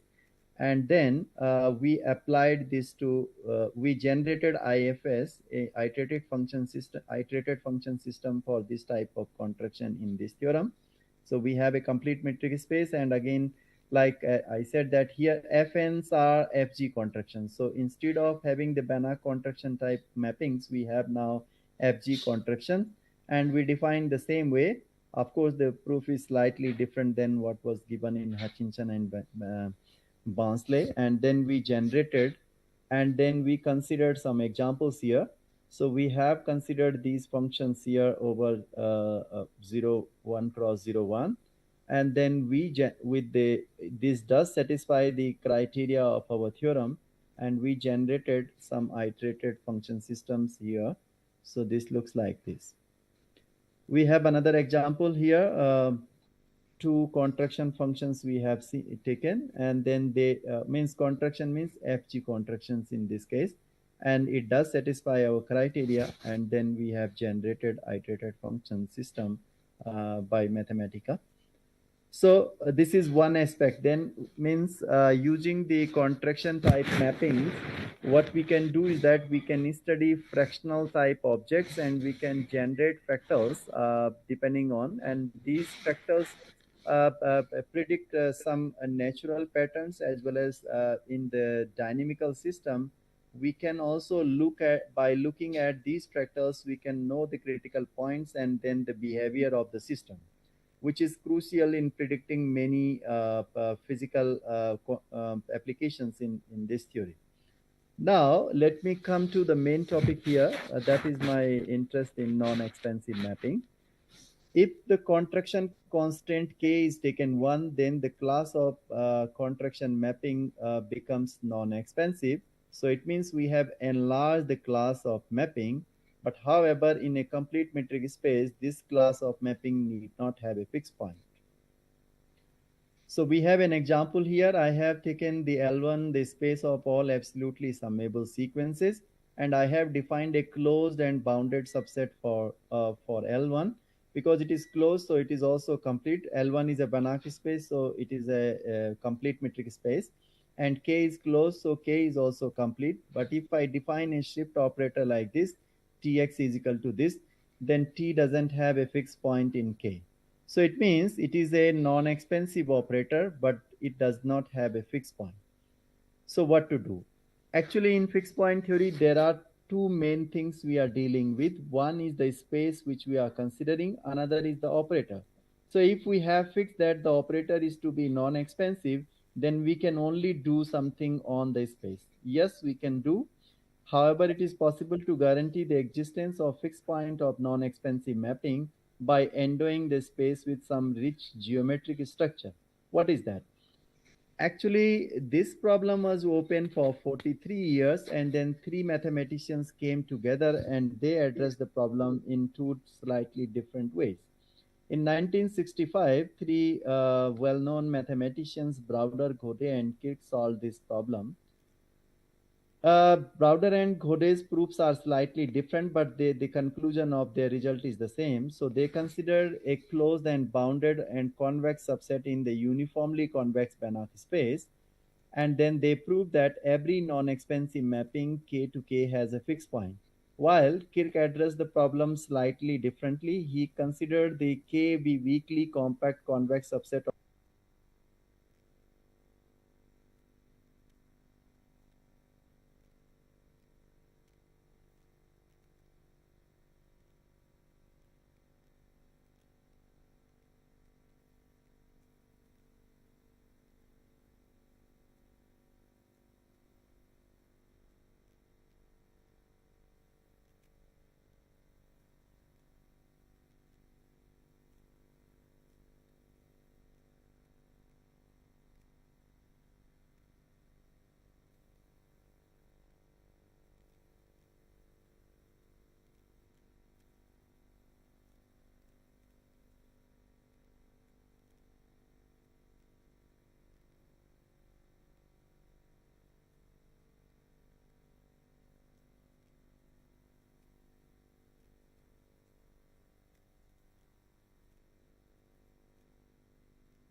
the compactness to weakly compactness and so on. Now, as I said that the existence of non-expansive mapping is important, the same way the convergence is also important. If we look at this mapping, so this mapping, if I don't take u equal 1 by 2, then what will happen? The first iteration, the Picard iteration will give me, if I take here u1 and then iterate it and again apply t, then it will be 1 minus u1 and it will never converge. So to overcome from this problem, mathematicians have developed some iterative schemes. Let me, because of the short of time, let me directly go to my scheme here and why this scheme is important. Actually, this scheme was introduced by Zhu, and he proved that this type of iteration scheme is more general than the methods which are being used to solve differential equations, like the methods Euler's method, trapezoidal rule, and various other methods for the different choices of theta. This method is a more general method than these methods. So what we did, actually, we are solving this problem in a type of metric projection. Yeah. So let me just come to the problem here, the iteration scheme. So what we have defined here, we have a iteration defined by this. Because the domain of the mapping is k, so what may happen that because I am adding an error term here, so what will happen, tun plus en is may not come back to k, it may go in h is the Hilbert space. So to bring it the next iteration, to pull back in the iteration, I need to apply this operator pk, which is called as the metric projection. So what does it does? It will be, whenever the points will go out of the k, it will bring it back to the k, to the nearest point in the k from where the point is going. And then under this criteria, we prove that if k is a closed convex subset of a Hilbert space H and tk to k a non-expansive mapping with the set of fixed point non-empty, then our iteration scheme will converge weakly to the fixed point of t. Similarly, for the strong convergence, we can if we additionally assume that the k is convex, and of course it was convex previously as well. If I assume the compactness assumption here, then the same iteration scheme converges strongly to a fixed point of t. So basically the idea is that if the iteration scheme is not converging, then we need to develop some new type of iterative schemes. And these schemes were studied to the scheme we are working on was initially introduced for signal synthesis problems, and then Zhu and others, they generalized it, but they didn't consider the error term in their scheme, and we incorporated the error term in the scheme, and then we have showed that yes, this does converge. And then we have an example here showing that yes, it is working.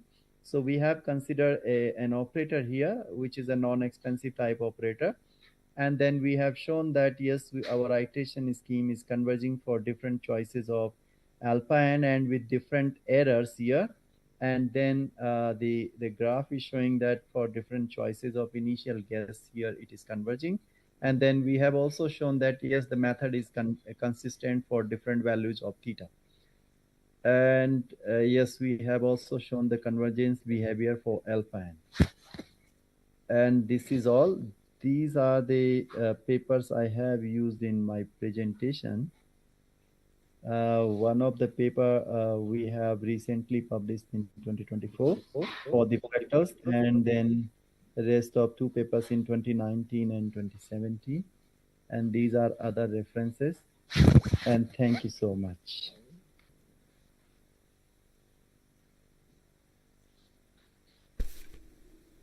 Thank you, sir.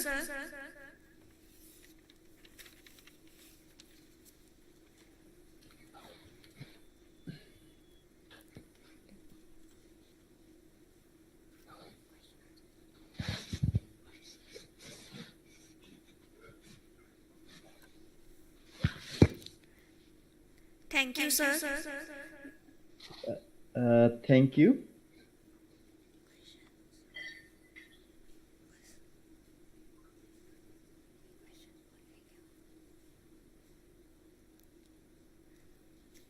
Next, we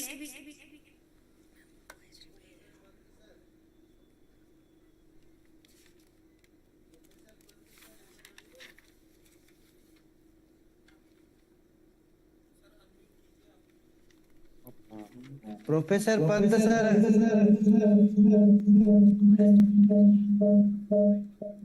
Yes, sir. Sir, thank you. Thank you very much for your nice presentation, sir. Thank you, And sir. you- Thank you, sir. And you have expressed the concepts of fixed point theorem in a real form, sir. Wonderful, sir. Wonderful, sir. Thank you, sir. Thank you so much.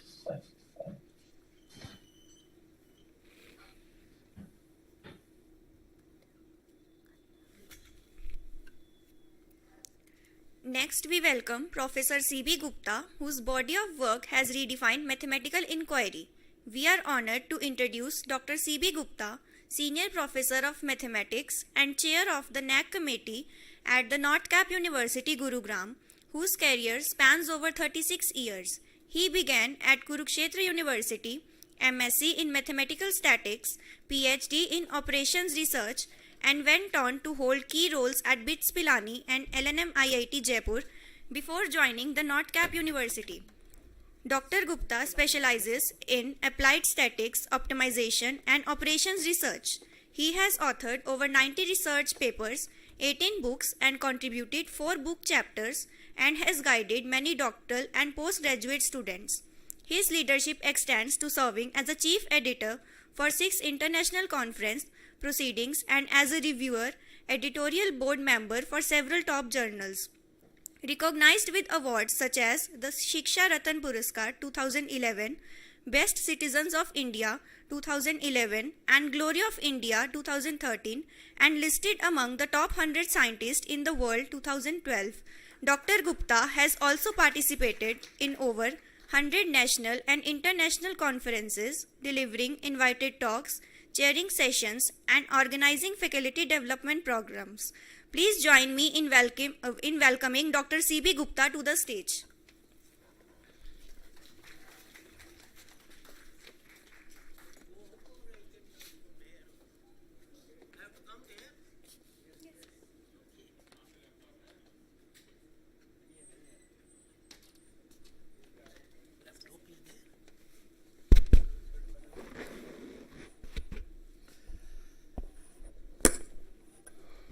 Good afternoon. Am I audible? Thank you. So the time they take for loading, let me utilize this to thank Modi University of Science and Technology, particularly Professor Binwal. Let me tell you a few things. I think I met Professor Binwal sometime back in 2014-15, something like that, when there was a Rajasthan Ganit Parishad conference in Sobasariya Engineering College, Sikar. After that day, I am meeting him first time today. But we were regularly in touch. During Deepavali greetings or New Year greetings or other something, some discussions over phone and I regularly visit his WhatsApp. He is very regular on updating his WhatsApp site, and I come across what is happening in Modi University through his whatever information I get through that. And then when I came to know that President put a proposal that can we have this conference at must on the request of Professor Binwal. I think executive committee happily accepted it. So this conference came into existence with the wholehearted efforts of Professor Jitendra Binwal. For that, I think we should give a big round of applause to him. Credit goes to him. Of course, the President Rajasthan Ganit Parishad and OPC Kuala also played equal role in finalizing this. So this is one thing that the event is taking place here. And when I went through the schedule, in fact, as Professor Pant also mentioned, that talking 20 minutes, little difficult. But anyway, the conference, to be very honest, is not for us, mainly. It is for the young researchers who should share their work. Now our days have gone. We are just showing some light that you can go in this direction, you can do like that, you can do. And that can be even done when we are off of the dais. But few things are ritual in nature, that when we conduct some national, international, whatever state conference or some seminar, there should be some speaker. But mainly it is for young researcher, and we mean it. That's why the maximum time is given by Professor Beniwal to our young researchers who will be presenting their work during these few hours, whatever we have. And we had some constraints, so we could not conduct it for 2 to 3 days. But Professor Beniwal in the morning assured me, sir, next time we'll do it for 3 days. And I take his words, and next time we'll do 3 days. Is that okay? Thank you. So let me come to the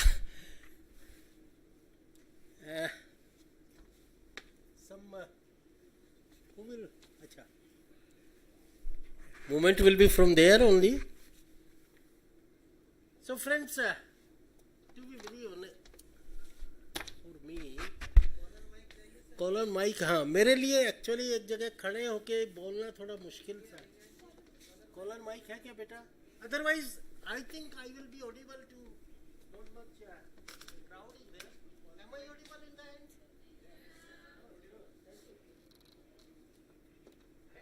I will try to manage. खड़ा होना थोड़ा मुश्किल है.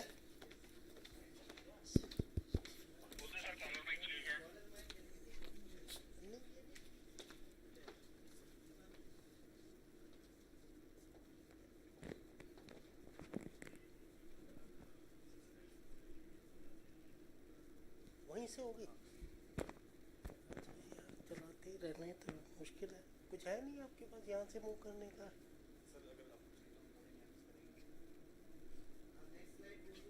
ठीक है, okay. Title slide एक बार दे दो.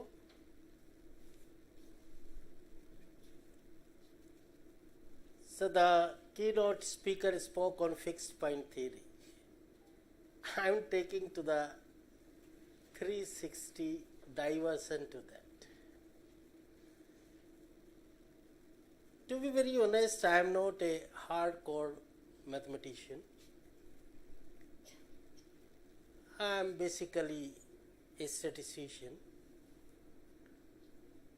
As in my introduction, they have mentioned that I did my master's in statistics, PhD in operations research, and some of my friends who are hardcore mathematicians, they don't consider that operation search is a mathematics.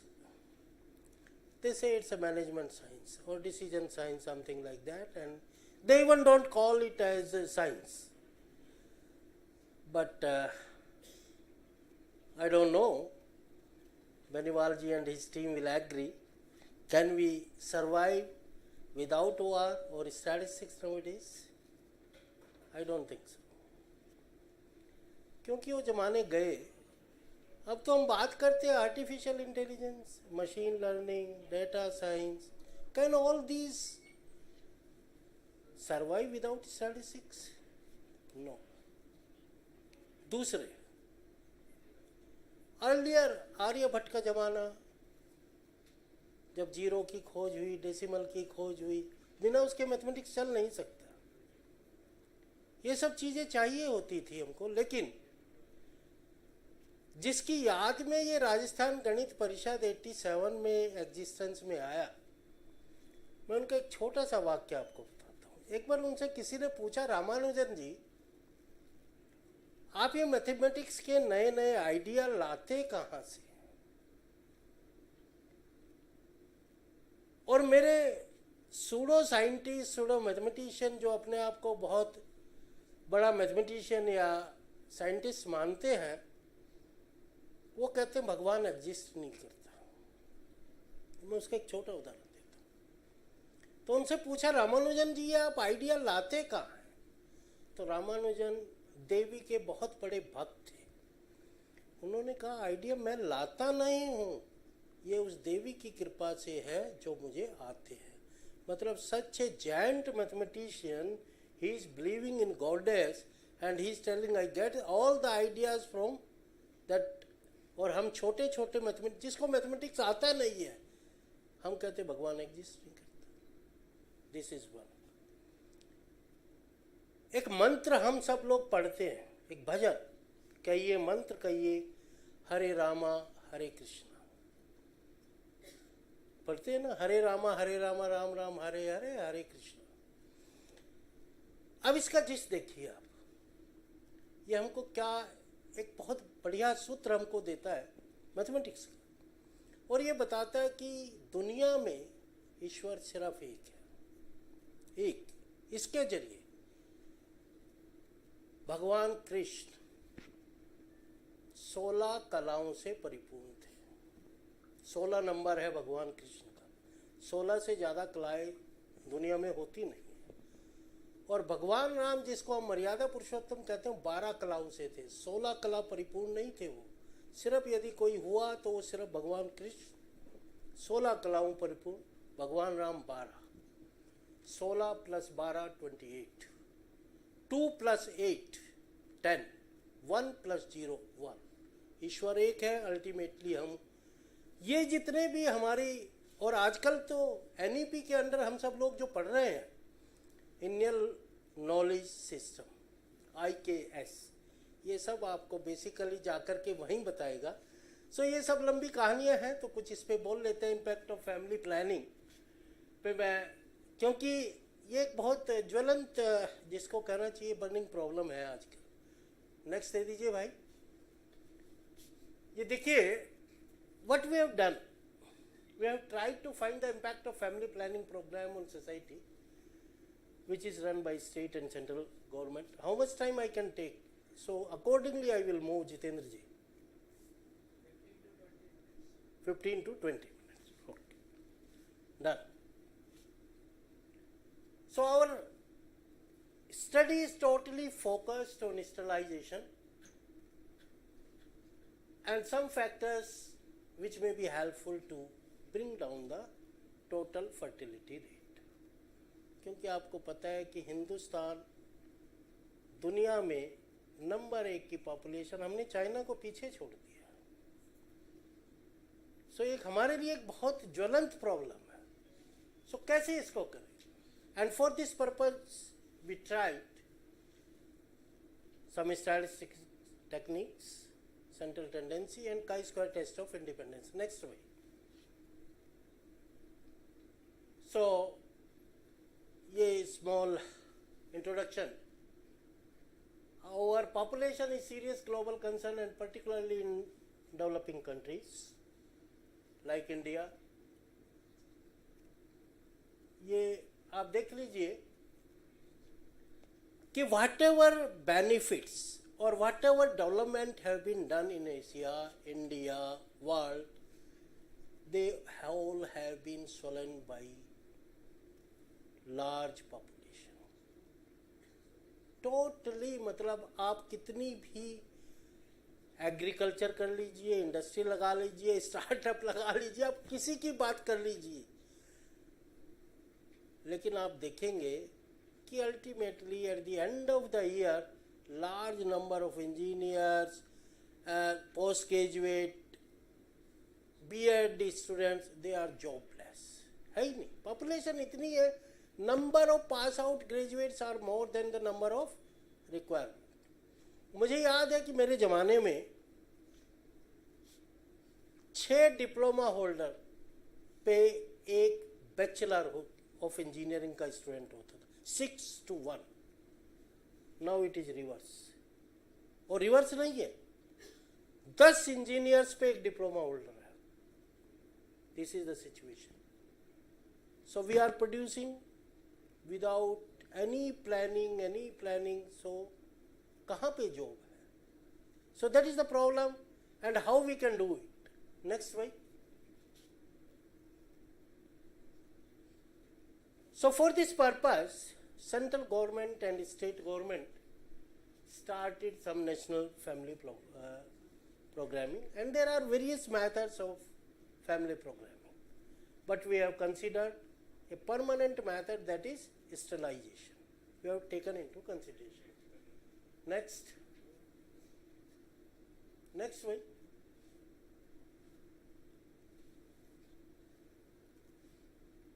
So it is evident from the fact that among all the methods of family planning, of currently married women recognized and accepted at least one method. However, if the impact of the program is measured in terms of decline in birth, it is modest and below the expectation.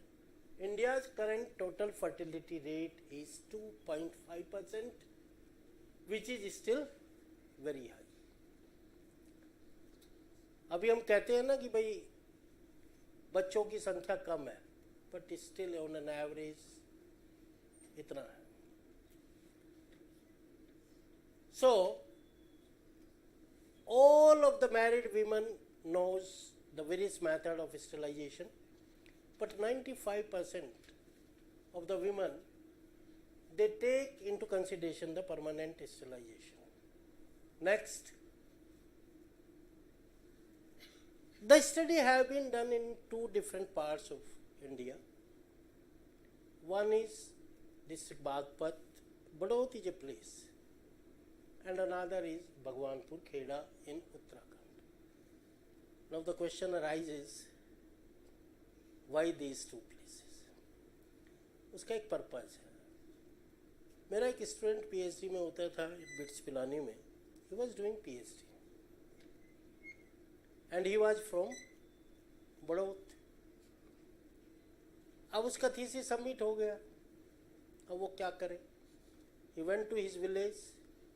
Nearby he collected the data near Badaut, and then he started working for some time near Roorkee. Bhagwanpur Kheda is near Roorkee. वो कुछ data उसने वहाँ से, and this paper is a byproduct of his PhD submission work later after that. कि वो he was, जिसको कहते हैं ना खाली था, क्या करे, तो उसने कहा कुछ डेटा कलेक्ट कर लेते हैं और उसको थोड़ा सा एनालाइज करते हैं क्या सिचुएशन है आगे भी. So particularly this, and we have taken into mind the education, the caste, right? These are the 2 basic concepts which we have taken into consideration. Next.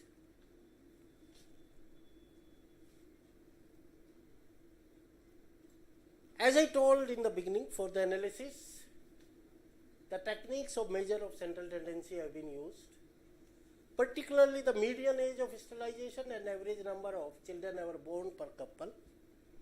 We use the chi-square test of independence of median age sterilization and average number of children with caste and education at 5% level of significance. These are the 2 things basically we have taken into consideration.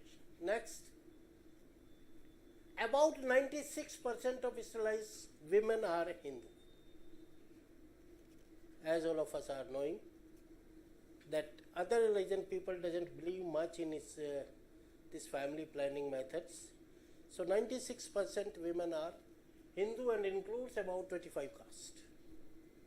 Keeping in view the large number of castes and too few observations for many of them, the castes have been grouped into 3 categories.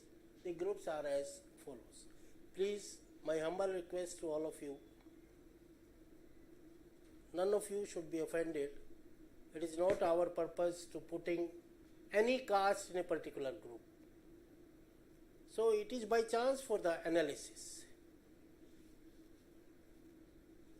It's not like that any upper, middle or whatever caste, all castes are same, but it is for the analysis purpose. That's it. So the distribution of like this. Next.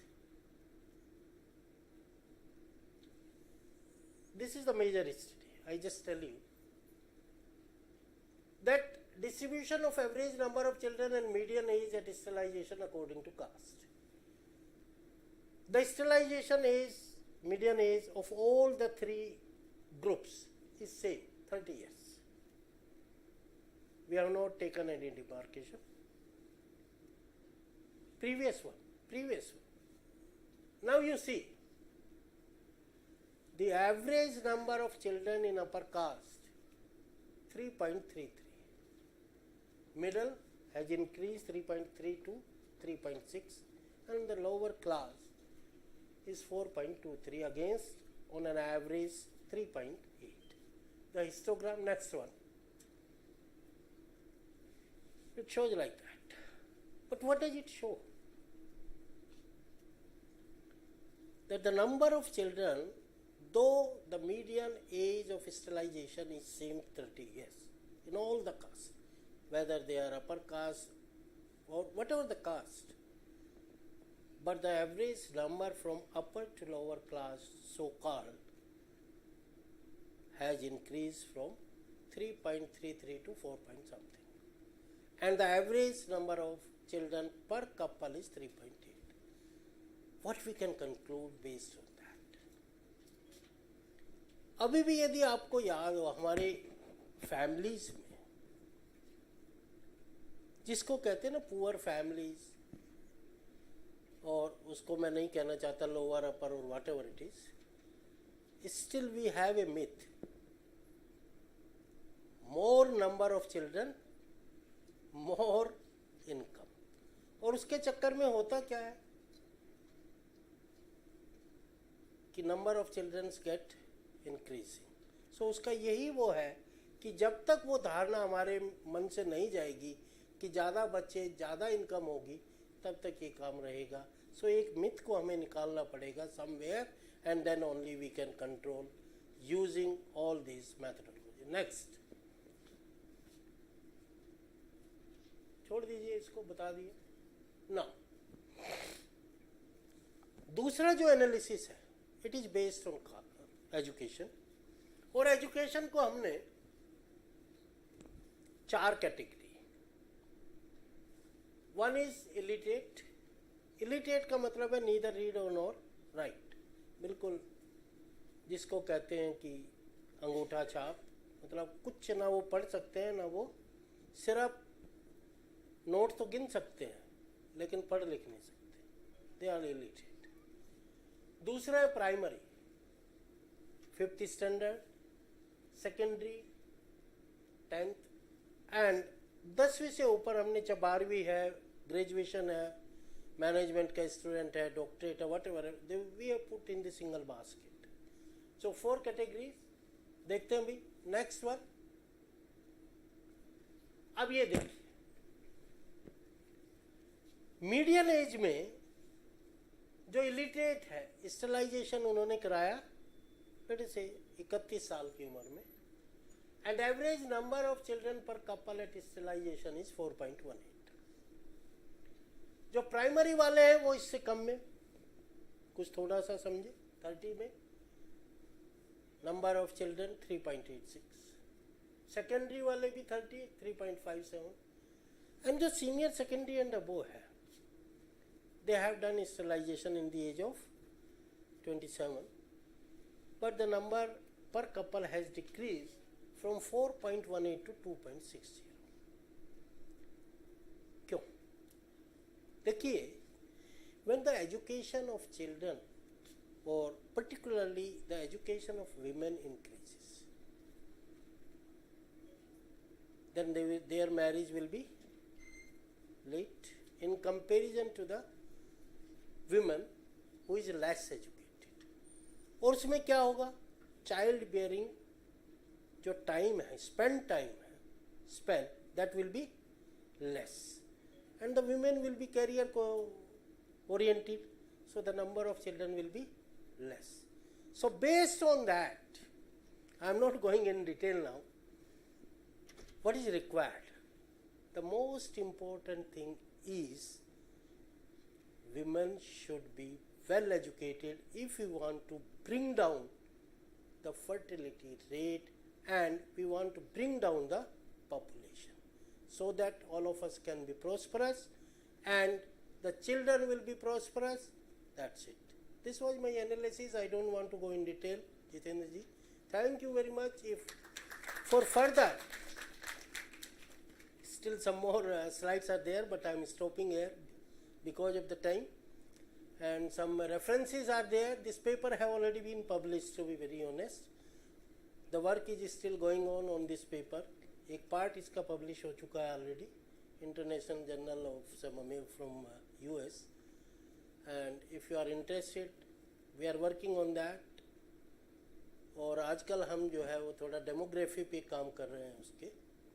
So, thank you very much for giving me this opportunity. Any question or query if you are interested, I'll be happy to answer. Or even you are most welcome to contact me after this conference. Whenever you want, you can take my number and mail address from Professor Dimar. Thank you. Thank you, sir, for your informative session. We now virtually welcome Professor Subhash Kumar for another invited talk. Subhash Kumar is a professor at Department of Physics, Acharya Narendra Dev College, University of Delhi. He has teaching experience at undergraduate level for over 24 years.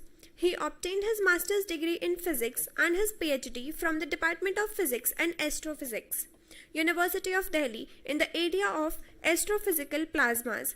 His current research interests include relativistic magnetohydrodynamics and observational astronomy with emphasis on variable stars. He is also a visiting associate of Inter-University Center for Astronomy and Astrophysics, Pune. We now request our technical team to kindly connect us with Subhash Kumar sir for an informative session.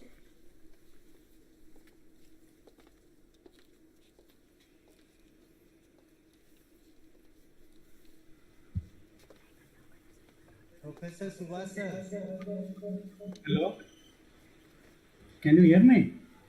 Yes, sir. You are audible. Okay. Just a second.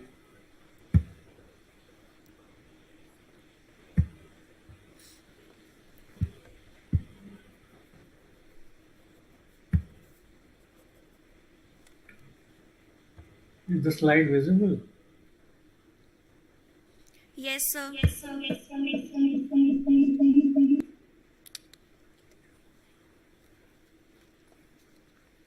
Can you see the slides?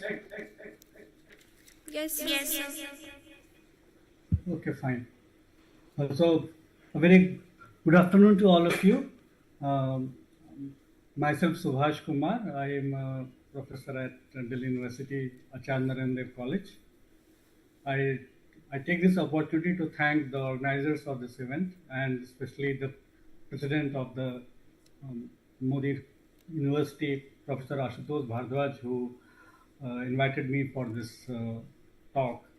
And I would like to present a very important work which is going on in the field of astronomy, astrophysics, and this method is basically trying to find the secrets behind all kinds of periodicities in the universe.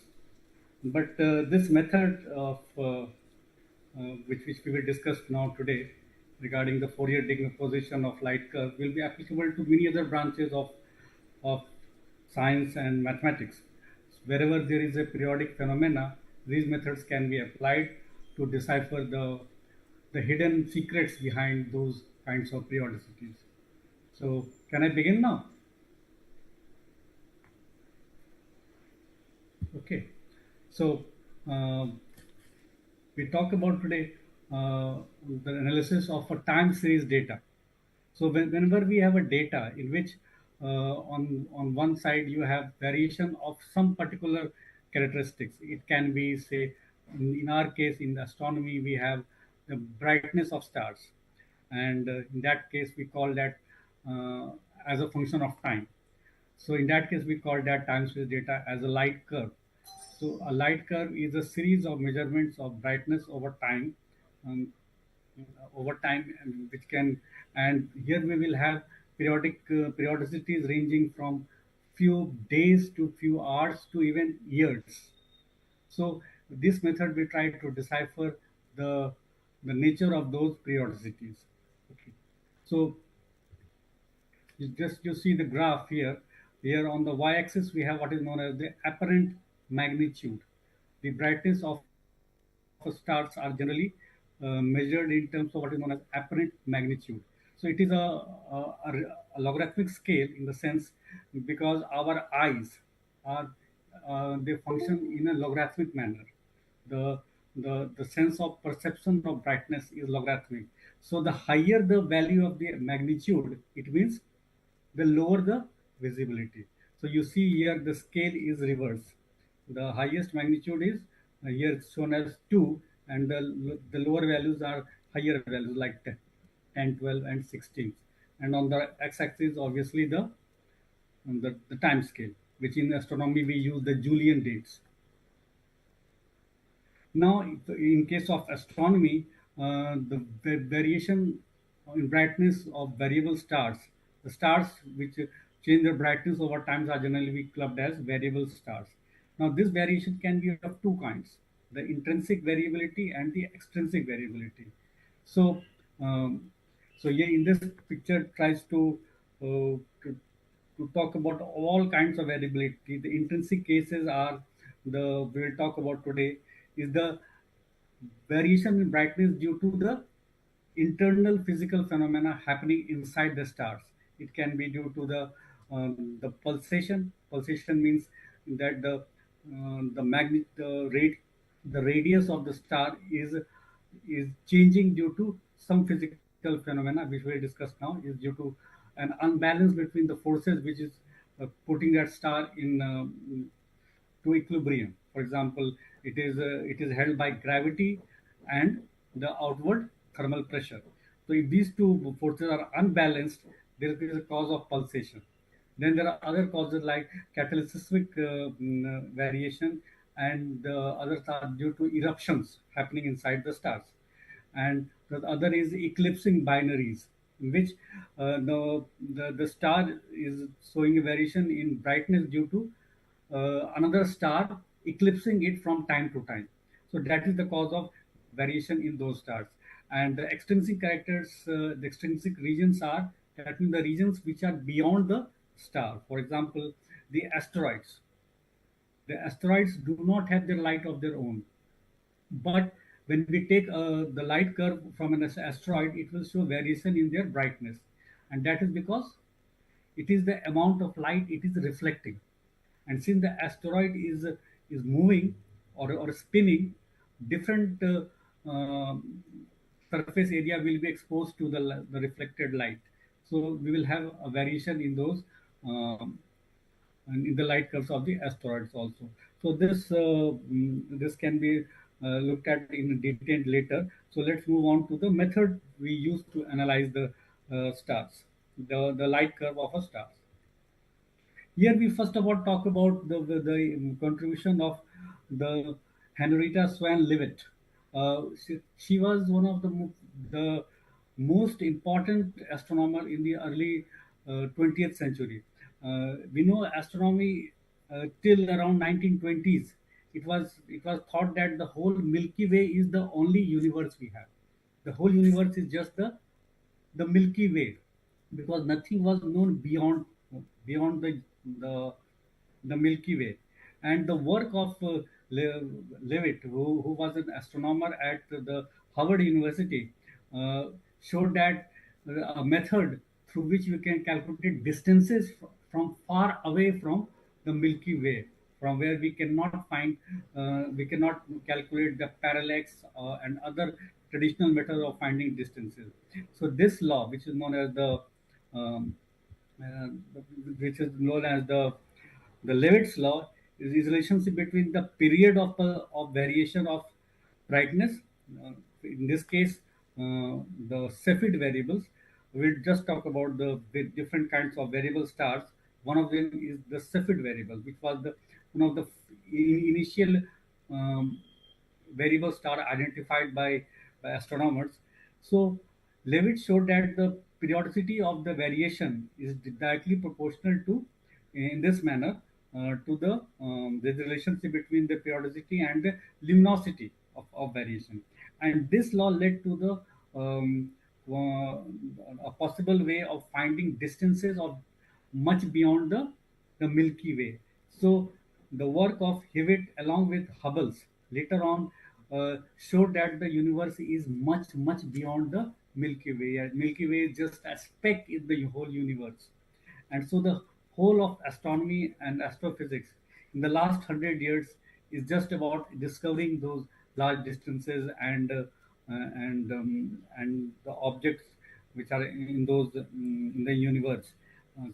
And but till 1920s, it was just a situation where the universe was thought as just the Milky Way. And we'll see that the method of Leavitt and the use of the light curves was helpful in trying to decipher the secret. So, what is a light curve and what is the characteristic of a light curve? It is said that whenever you identify a light curve, you identify it has a characteristic shape, and behind that characteristic shape, you will find the nature of variation. The nature of variation is hidden behind this variation of brightness. So and the variation is due to the variation in amplitude. What is the order of variation, and how do the periods of variation compare? So each characteristic stars will have their own characteristic light curve. So once we identify a light curve, we are able to identify a lot of secrets behind the variation and finally the object which we are investigating. So here is an example of different kind of variation. On the left hand panel, you see these light curves. Obviously, the y-axis is the variation in magnitudes of the of brightness, and on the x-axis is the time scale. So the first three ones are the Cepheid variables. The Cepheid variables are what are known as the pulsating variables. That means stars which are pulsating. Their radius keeps on changing due to the unbalance between the forces which is keeping the star at equilibrium. Those forces are the force of gravity and the outward thermal pressure. The fourth row is the what is known as the eclipsing binary. This fourth row is the eclipsing binary. This is due to the variation in the amplitude of the star when the another star which is orbiting the star. So the whole system is a binary star. So one star is obstructing the light coming from the other in a periodic manner. So you will see a periodic variation of stars, and by analyzing these light curves, we can we can find the periodicity, and later on that can be used using the Kepler's law to find its mass, the size of the two components of the star, and so on, and many other factors like the metallicities and the age of the stars by the analysis which we will do here now.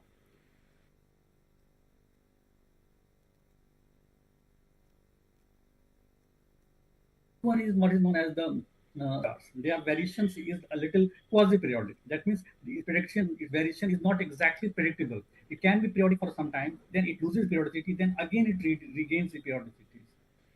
On the right-hand panel, we have some other stars which are known as the RR Lyrae. These are also a kind of variable stars in which the fall is very pronounced in amplitude, and the rise to another higher brightness is also pronounced. So these are also very important variable stars which can be identified by their shapes of their light curves, and they can be used as what is known as standard candles. A standard candle means by identifying these stars, we can find the distances up to them or to the objects which are neighboring these objects. So this is one of the most powerful tools in astronomy and cosmology to find distances. So identifying the light coming from a star is of paramount importance in astronomy and cosmology, because that gives us a very important idea about the distances. Okay, so I just talked about the pulsating variables, the stars. So what do they do? Due to the unbalance between the outward pressure and the inward gravity, they change their radii and surface temperature. So as you can see, so the brightness is rising and falling, and so as the temperatures are changing. So when the star has a smaller radius, so a smaller surface area, the temperature is higher. I mean, the temperature we talk about here is the surface temperature. So there is a variation in the temperature, surface temperature, and the radius, and that causes the variation in the brightness. And that are known as the pulsating variables. And the examples of some pulsating variables are like the Cepheid variables, the RR Lyrae variables, and the Mira's variables, and also Delta Scutis. They are all changing their brightness due to their changing their in their radius due to the pulsation of the stars. Now this is an example of the Mira's variable. Here you will see that the amplitudes are, although it is not clearly visible here on the y-axis, the amplitude fall is of very huge orders. So they are basically what are known as the red giant stars, red giants and the supergiants. Since they are very large in size, and they are pulsating, so the variation of amplitude in these stars are very pronounced. And so the Mira's variables are the variation in these stars are a powerful tool. The study of the variation is a powerful tool to decipher the characteristic of the giant stars like Mira's. And the another variable star is known as the catalysmic variable. Now this is basically a system of two stars. What are the binary stars? There is one star which is the what you see as the disk type structure. This is actually a small white dwarf star, and this is a companion star which can be from the main scale sequence in the HR diagram, which is accreting material on the white dwarf. So the accretion is causes a deposition of a hydrogen layer on the white dwarf star, and when it keeps on accumulating, the temperature rises. When it reaches the fusion temperature, there are huge explosions, and these explosions causes variation in the brightness of the stars. Now, but this explosion is not exactly predictable, because it will depend upon the rate of accretion as well as the amount of accretion happening.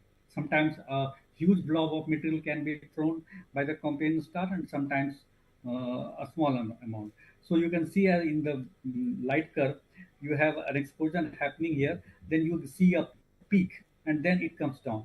Then there is another peak.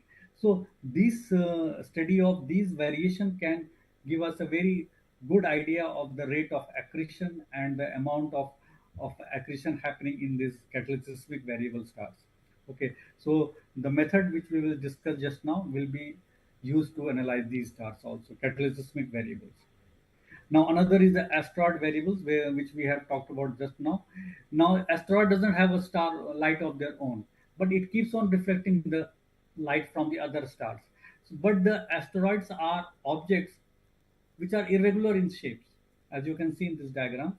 So, and it keeps on spinning, and it keeps on reflecting the light.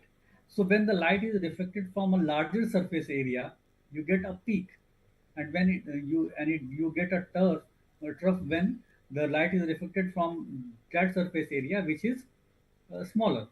So due to the spinning of asteroids, you will see a variation in the light curves, and so the study of the light curve will involve study of both the rotation periods as well as the shapes. Now, another causes of variability is known as the star spots. Just as sun spots, stars also have spots, star spots. And as you know, the star spots are generally the region of high magnetic field, and they are little darker than the neighboring areas. So when a star spot comes in the line of view, we'll have a dip in the light curve, and when the star after spinning, the spot goes away, you will get a increase in the brightness. But these variations are not very regular, so because just because the star spots are not a permanent feature, they may come and go. So the study of the variation of these light curves from stars due to its star spots can give an idea about the magnetic field variations in these stars, because we know these star spots are regions of high magnetic fields. And for example, a young star will have a region of high magnetic field at its sunspots. And the periodic variations are also very easier to study here, because the periods are very small in terms of few hours and 12 hour to 20 hours. So for young stars, it is easier to study the variation of these stars due to the variation of brightness due to the spinning of the star spots. So in the light curve analysis, what we want to know is find the period, and by using the periods, we try to find the other characteristics of the stars, and by identifying the shapes of the light curves, we will find the very other astrometrical parameters of the stars. Now, but I have been showing you some light curves up till now. They look very regular. That means the amplitude goes on increasing, it decreases in a particular manner. So that looks very good. But unfortunately, when we collect light from a telescope or from a space telescope, and you plot plot what is a raw light curve, we get something like this. So this is an example of an light curve which is called as unphased. I will just talk about what is a phased light curve. So what I have been showing to you up till now was a very regular curve, which was actually what is known as a phased light curve, where the variation within a period was clearly visible. The variation of the amplitude was clearly visible. But when we take the data from a telescope or from any space telescope, we will get a curve which hardly looks periodic. So here lies our challenge to decipher the periodicity inside this data. So what the first step is to phase the light curves. What is the meaning of phasing a light curve? Is trying to find the variation of the light within a period, and that shape will give us the characteristic of that object. So what we do, the method applied for phasing the light curve is known as phasing of light curve. What we do is try to, on the x-axis you have a series of measurement on time, the time scale, which is given here in hours. It may be in days or Julian days or any other thing. So this is on the time axis. So what we do, we chop the whole light curve into different pieces, and the size of that chopping is around the period of the star. But you will say, how do we know the period? First, we will try to guess a period and try to chop the stars into a large number of pieces, and then you keep each piece over each other. And the mathematical formula will just show you how to convert this light curve to a phase light curve. A phase light curve shows the variation of the light curve within a period. So what we do, we take for every observation this calculate the phase. Phase means the state of the motion. So that is t minus t naught by p. P is the period, the guessed period, minus the integer part of this quantity, because we want to know the state of the system within a period. So we are not interested in what is happening at say 1.5. I'm only interested in the 0.5 of a period. 0.5 means the 50% of a period. 0.75 means around 3/4 of a period. So by this calculation of the phase, we convert the whole data which we have the unphased data. In terms of time axis, now we change it to the phase part. So you see the phase is between 0 to 1. 1 means the complete period, 0.5 will mean the half period, and so on. Okay, so then you are able to decipher the shape of the curve and the periodicity. So the first challenge is to make a very good study of the a guess of the period, because by using that period we can find the phase the light curve, and once we phase the light curve we get the shape of the light curve, and by knowing the shape of the light curve we can easily find the other characteristic of the light curve. Okay, so once the phasing is done, we are able to identify so many things. So the first challenge requires to, so once with this data, which was an unphased light curve, after phasing, that means by applying this formula, we get a very regular curve within a period. So as you can see, from 0 to 1, you have a one dip and one rise. So from this we can identify the nature of the body. So by this unphased light curve, which is not giving us any information, by phasing the light curve, we reach this point. And for this, what is the precursor? We should know the period. So we should have a very good estimate of the period of variability. So how do we determine the period? There are various methods. So I will go through them very quickly. The first is known as the string length minimization. Here what we do, we in this method, one imagines joining each data point with a length of a string. That means you join each data point by a length of the string, and how and the and on which graph, not on the raw data curve. You guess a period, phase the curve, and then draw a string, and then for each trial period, find the string length by this formula. Obviously, this is the string length. Mi is the phase magnitude, and the mi plus 1 is the magnitude of the next neighboring data point, and so on. You find the length of that string, and the string for which you have the minimum length will be the most likely the period. So the first point is to guess a period, phase the curve, and then draw the strings and take the minimum string length as the best guess of your period. So this is the method 1. Now the second method, which is the Fourier analysis. This is a very important and powerful method of deciphering the periods of light curve. Here what we do,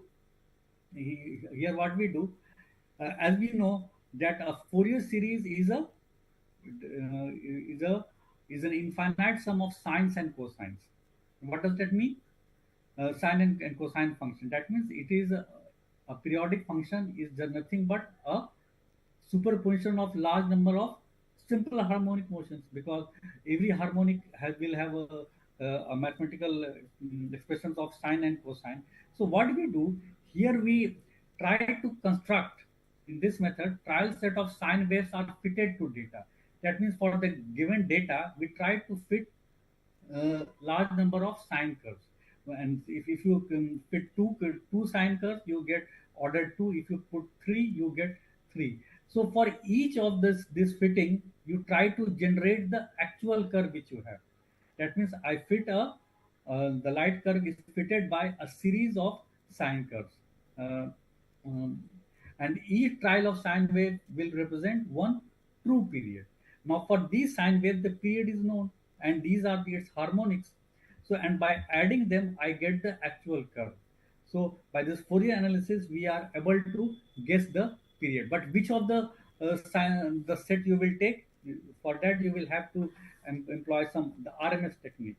So as we can see, the Fourier series is a set of sine function and the cosine function, or you can convert both function to one of them, sine or cosine. So for each trial set of sine curves represent one true period. And for each trial, the function is fitted with linear least squares of the LC data. What is the linear squares data? That means you, after fitting the curve, you got a curve from one point to the actual curve. You take the distance and take the square of it, and then take the mean. That will give us the RMS for each trial set. and and then we will move on to what is known as the to choosing the which trial should be chosen, obviously for which you have the RMS as the lowest. So the smallest RMS would indicate the best fit. On these Yeah, excuse me. Hello, hello. Is there some issue? Hello. Namaskar, sir. Sir, Hello. am I audible to you, sir? Yes, yes. Yes, yes. Sir, kindly conclude as soon as possible, as we have Okay. shortage of time actually, sir. Okay, thank you. Okay, Thank you very so much, this is sir. the second method, the Fourier analysis. We move to the third one, the Fourier transform method. In the Fourier transform method, it is the reverse of Fourier analysis. Here, what we do, we convert each Fourier the light curve into a series of of frequency domain functions. That means I construct the complex light curve into a series of sine waves in terms of its frequencies, and then the Fourier transform method will construct its power spectrum. In the power spectrum, what you get the power available at each of the frequency of the Fourier transform. So as you can see in this light curve, you have only a clean signal. So you have a peak at the frequency of this signal. Similarly, for all this curve, you have clean signals. So you have a peak coming at the frequency of that signal. Now, but in the actual curve, you have the periodic signal mixed with some noise. So if there is only noise, you will not get any decent peaks. But on the second figure, you get a noise plus the periodic variations. So the periodic variation is trying to find a needle among a haystack. So the periodic signal which is hidden here, the Fourier transform gives a peak at the frequency of that frequency signal.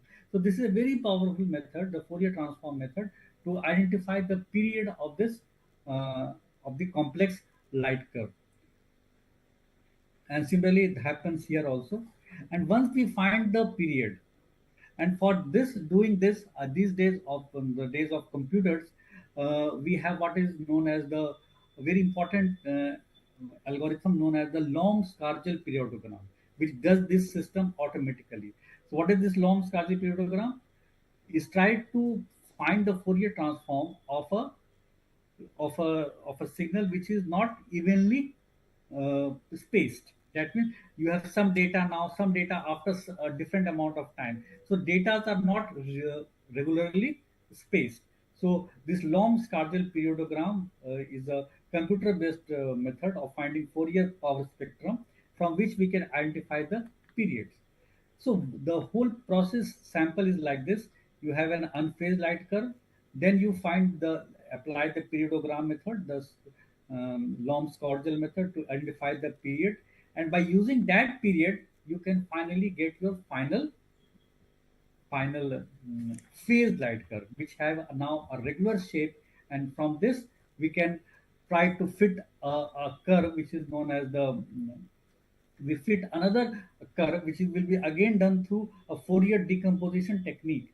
So if we have tried to find a Fourier transform, try to fit a curve of order n, we should have at least n plus 1 points, because you have 2n plus 1 points. You have n points here and n points here, and we have plus 1 points here. So by using this, we can find the Fourier fit. So in this diagram, we see that the phase light curve is fitted with a Fourier curve using the Fourier technique, and the coefficients of this Fourier techniques, the A and B's, the phase and the amplitude, can give large number of astrometric parameters, including the age of the star, its metallicities, and many other functions like it's gives some light on its evolution on the main scale and what time it will leave the main scale in the HR diagram. So this Fourier technique can be used for finding the period, phasing the light curve, and after that is done, a Further Fourier series can be applied to fit a Fourier curve, and its coefficients can give us many useful information about the light curves. And so this method, the Fourier decomposition technique, can be applied to any periodic data to find um, the hidden characteristics of that system. So these are some of the references I have used here. So if somebody is interested in astronomical studies, this site, the American Association of Variable Star Observatory, is a very good source of data, as well as it gives us all the links to the different databases available, like the Google and the Match. So that's what I wanted to talk today. So thanks a lot.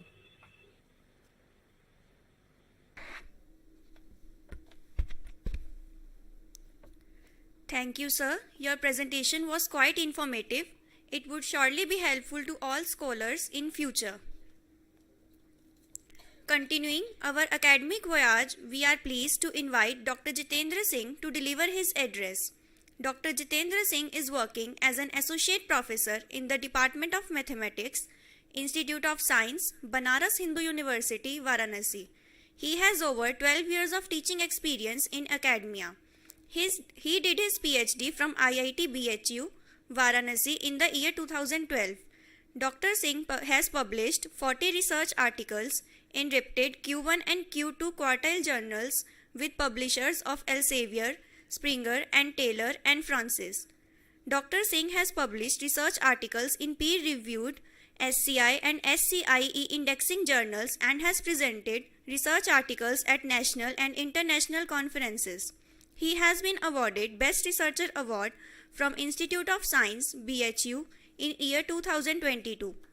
He supervised 3 scholars and 4 research scholars are currently working under his supervision. His area of interest is moving boundary problem, bioheat transfer process, skin burn and numerical method.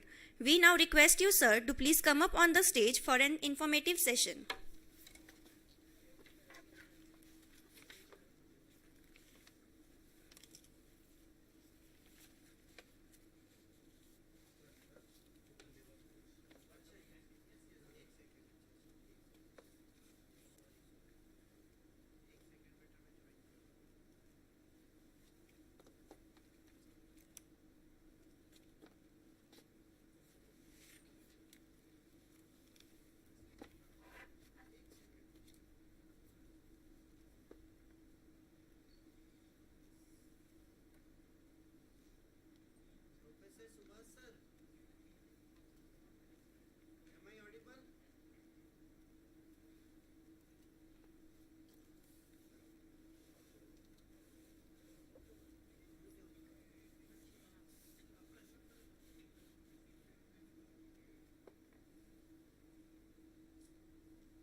Okay, no problem.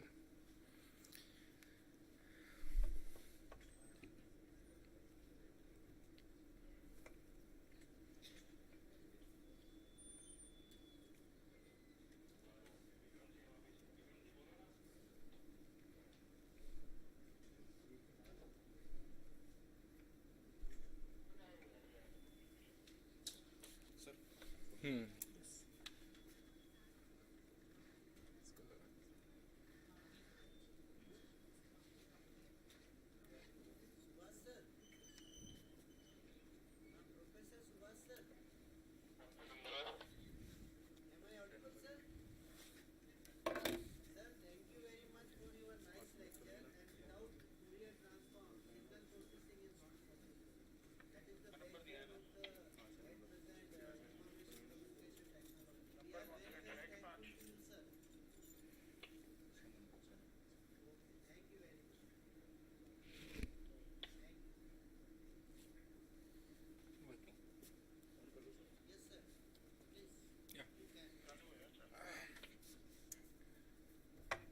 afternoon, all of you.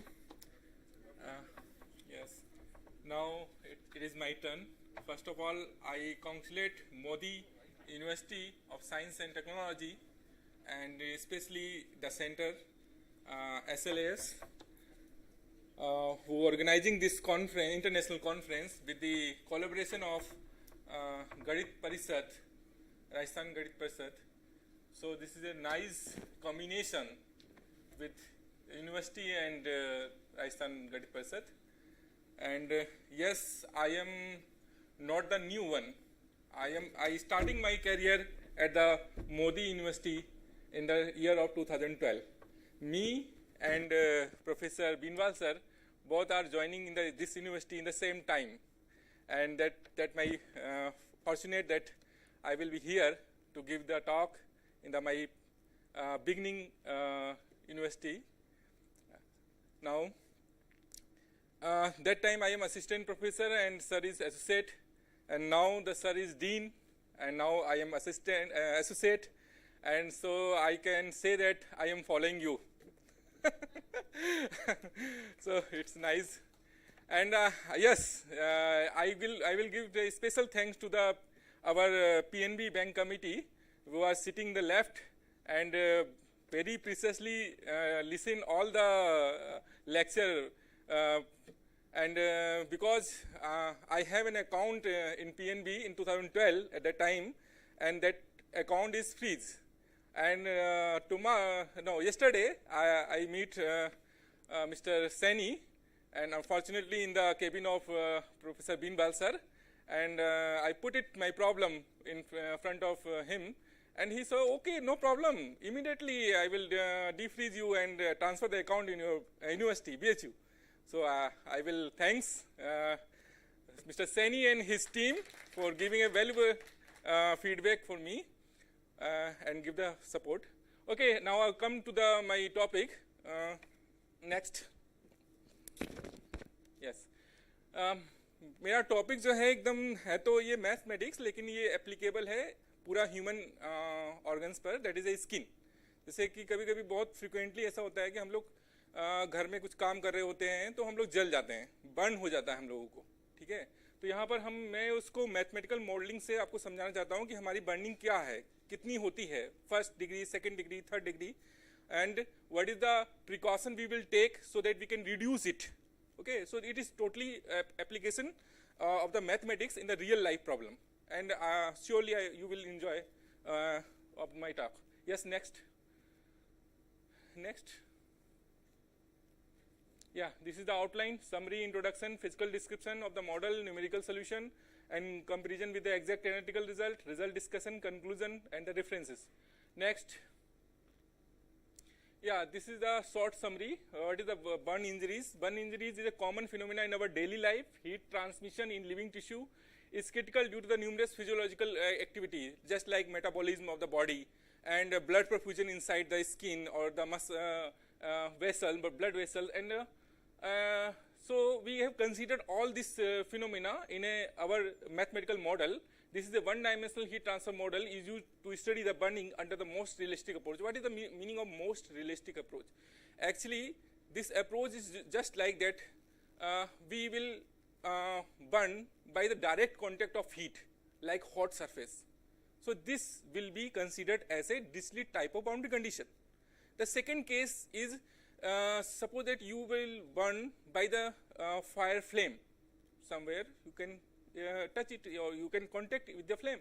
So this is the Newman type of boundary condition, that is flux condition. And the third one is basically most frequently used in the thermal therapy.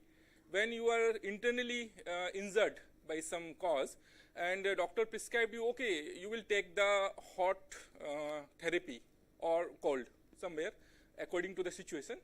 So that therapy is very important, and that therapy we can put it hot, warm places. After some time we will reduce it and increase it, reduce it and increase it, like just like a sinusoidal wave for a medical therapy. So I will take all the three possibilities which are commonly happen in our daily life. Yes, a numerical solution. I also used a numerical solution to estimate the result and demonstrating the burning by the figures. Okay. Yeah, this is the introduction. Heat transfer in living tissue is a complicated problem because it induces a composition of various mechanisms to take into consideration, such as convection, heat conduction in tissue, and the blood perfusion, metabolism, vascular structure, varying property of biological tissue, because we are dealing with a living tissue, not a non-living tissue. So all the basic physics or the convection, conduction, and blood perfusion and the metabolism all are occurring in the body, and we will incorporate all the effect of the human skin. That's why this is a complicated problem. Now, heat transmission in living tissue is critical due to the numerous physiological activities. Nowadays, treatment of cancer cell using hypothermia is a very fascinating medical problem. Yes, we can treat cancer by the hypothermia. The starting phase of the cancer, basically medical में आप जाएंगे तो कहेंगे okay chemotherapy कर लो. Chemotherapy is the first treatment of the cancer. But जब stage बढ़ जाएगा first stage से सेकेंड स्टेज, तो कीमोथेरेपी नहीं काम करती है.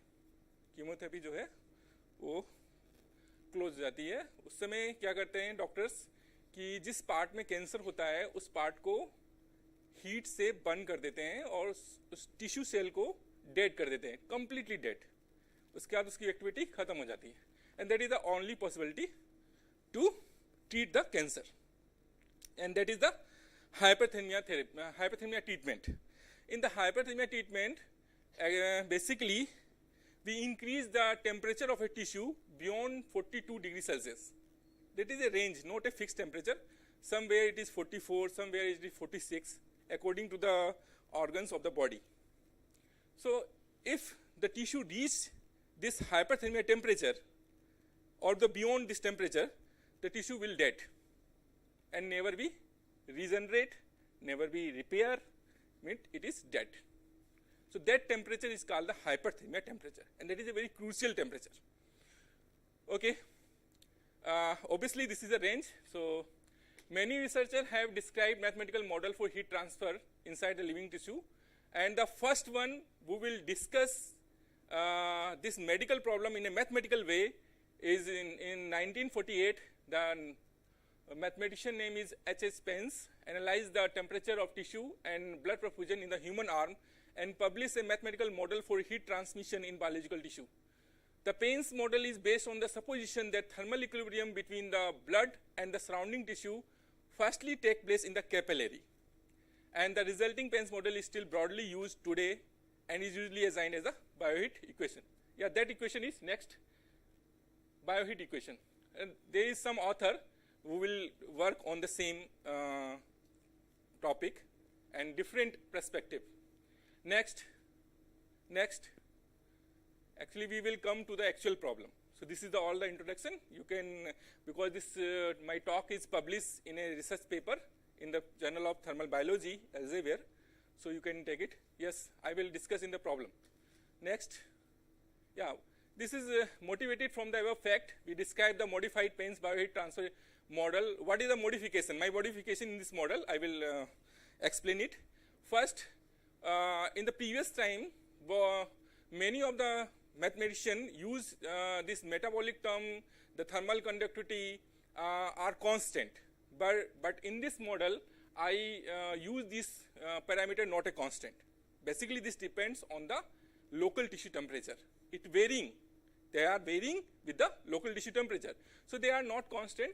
I will taking it as is a function of the temperature, and obviously for taking these constant as a function of temperature, the given partial differential equation we will be using this bioheat model becomes non-linear. And you all knows we will treat the mathematics differential equation linear. There are two differential equations, one is linear and second is non-linear. Linear differential equation can be handled very easily by some known methods. We will know variable separable and constant coefficient. There are so many. But in the non-linear model, in the non-linear differential equation, most of the method will fail. Nobody will gave the solution of this non-linear model exactly. So if you don't know the solution exactly, so what we do? We will not discuss of the model, or we will stop the research. No, this is not the right way. So if we don't know the analytic solution, then obviously we will go to the numerical part. That is a numerical solution. Where the analytic solution is stopped, then the numerical comes into the picture, and we will find the numerical solution of this problem. So I already used this numerical method BV4C, boundary value problem for C technique, to solve the system of differential equation using MATLAB software. Obviously, because this is a real life problem, so we cannot handle it by hand, because we are not dealing with a one or two equations. There is system of equation by 100 by 100. Means we are simultaneously solve a system of 100 differential equations. So you imagine that we are not doing this by hand. We are obviously take the help of MATLAB software. Okay, next. Yeah, this is my model. A one-dimensional multi-layer model of forearm tissue is sterilized to intimate the behavior of the thermal response inside the skin tissue during the heating process. In this study, we implied a multi-layer skin composed by 5 layers. Yes, our human skin is composed by, basically most of the previous author, they have assumed that our skin is made by 3 layers. One is epidermic, that is the upper layer. Second is dermis, and the third one is subcutaneous. But in this model, I have used 5 layers. 3 layers as it is, and 2 extra layers. One is inner tissue, and the last one is bone. I have also considered the bone, because temperature affect the bone. Somehow it affect the bone, so I will take the study of the temperature till bone. Next. Yeah, this is my mathematical model. This is a non-linear bioheat transfer model of multi-layer skin, and obviously I will take the non-linearity in the terms K, and the second is metabolic. The K is the thermal conductivity of the tissue, and most of the previous author, they will assume it a constant, but now here I will take as a function of Ti. And what is the I? I means that is a layer. They denoted the layers. I is equal to 1, that is the upper layer of the skin, epidermis. I is equal to 2, we will go to the depth, dermis. And I is equal to 3, we will go to the depth of subcutaneous, then inner, and then bone. And equation 2 and 3 represent the mathematical expression of the thermal conductivity and metabolic, which I have used in my model, and both are temperature dependent function. One is gamma times Ti minus T naught, and second is 2 to the power beta Ti minus T naught upon 10. Yes, next one. Yeah, this is the systematic diagram of skin. Actually, I am not here. I am not taking the blood vessel for something, because all of these diagrams are available in the internet. I am just describe the skin thickness, only skin thickness. So upper layer is dermis, epidermis, and second is dermis, and their respective length of the thickness are given here.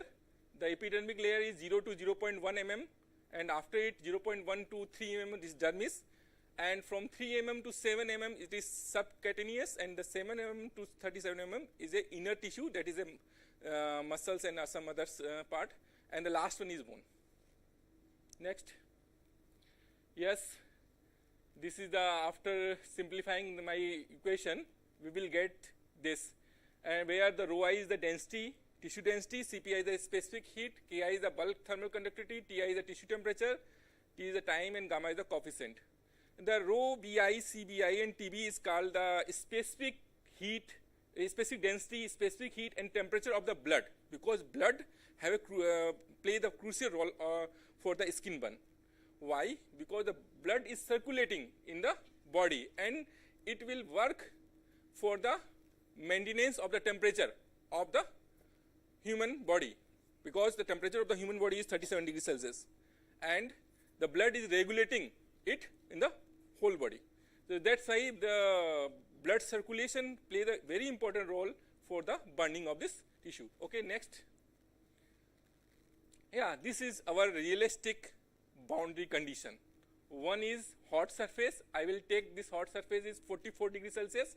Second is Newman type boundary condition when epsilon is equal to 0, and if epsilon is not equal to 0, then this is a sinusoidal wave like therapy, which is very commonly used in a medical treatment. Now the initial condition, obviously we will treat that our whole human body are fixed at the initial temperature 37 degrees Celsius. So I have taken T naught is a 37 degrees Celsius. Now this is the interface condition on the skin, and this is the equation of 9 is a flux condition at the interface points, and the last one is the symmetric condition. Yes, next. Yeah, obviously we are not dealing it analytically because the problem is non-linear, so we will go to the numerical part, and in the numerical first we discretize the domain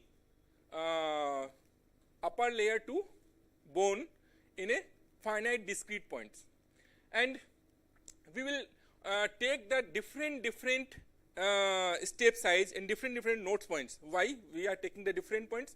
Because the layer thickness are different. सबकी अलग अलग thickness है, तो उसके according जो उसको note point हम देंगे तो उसके अकॉर्डिंग हमें क्या करना है, सबको चेंज करना पड़ेगा.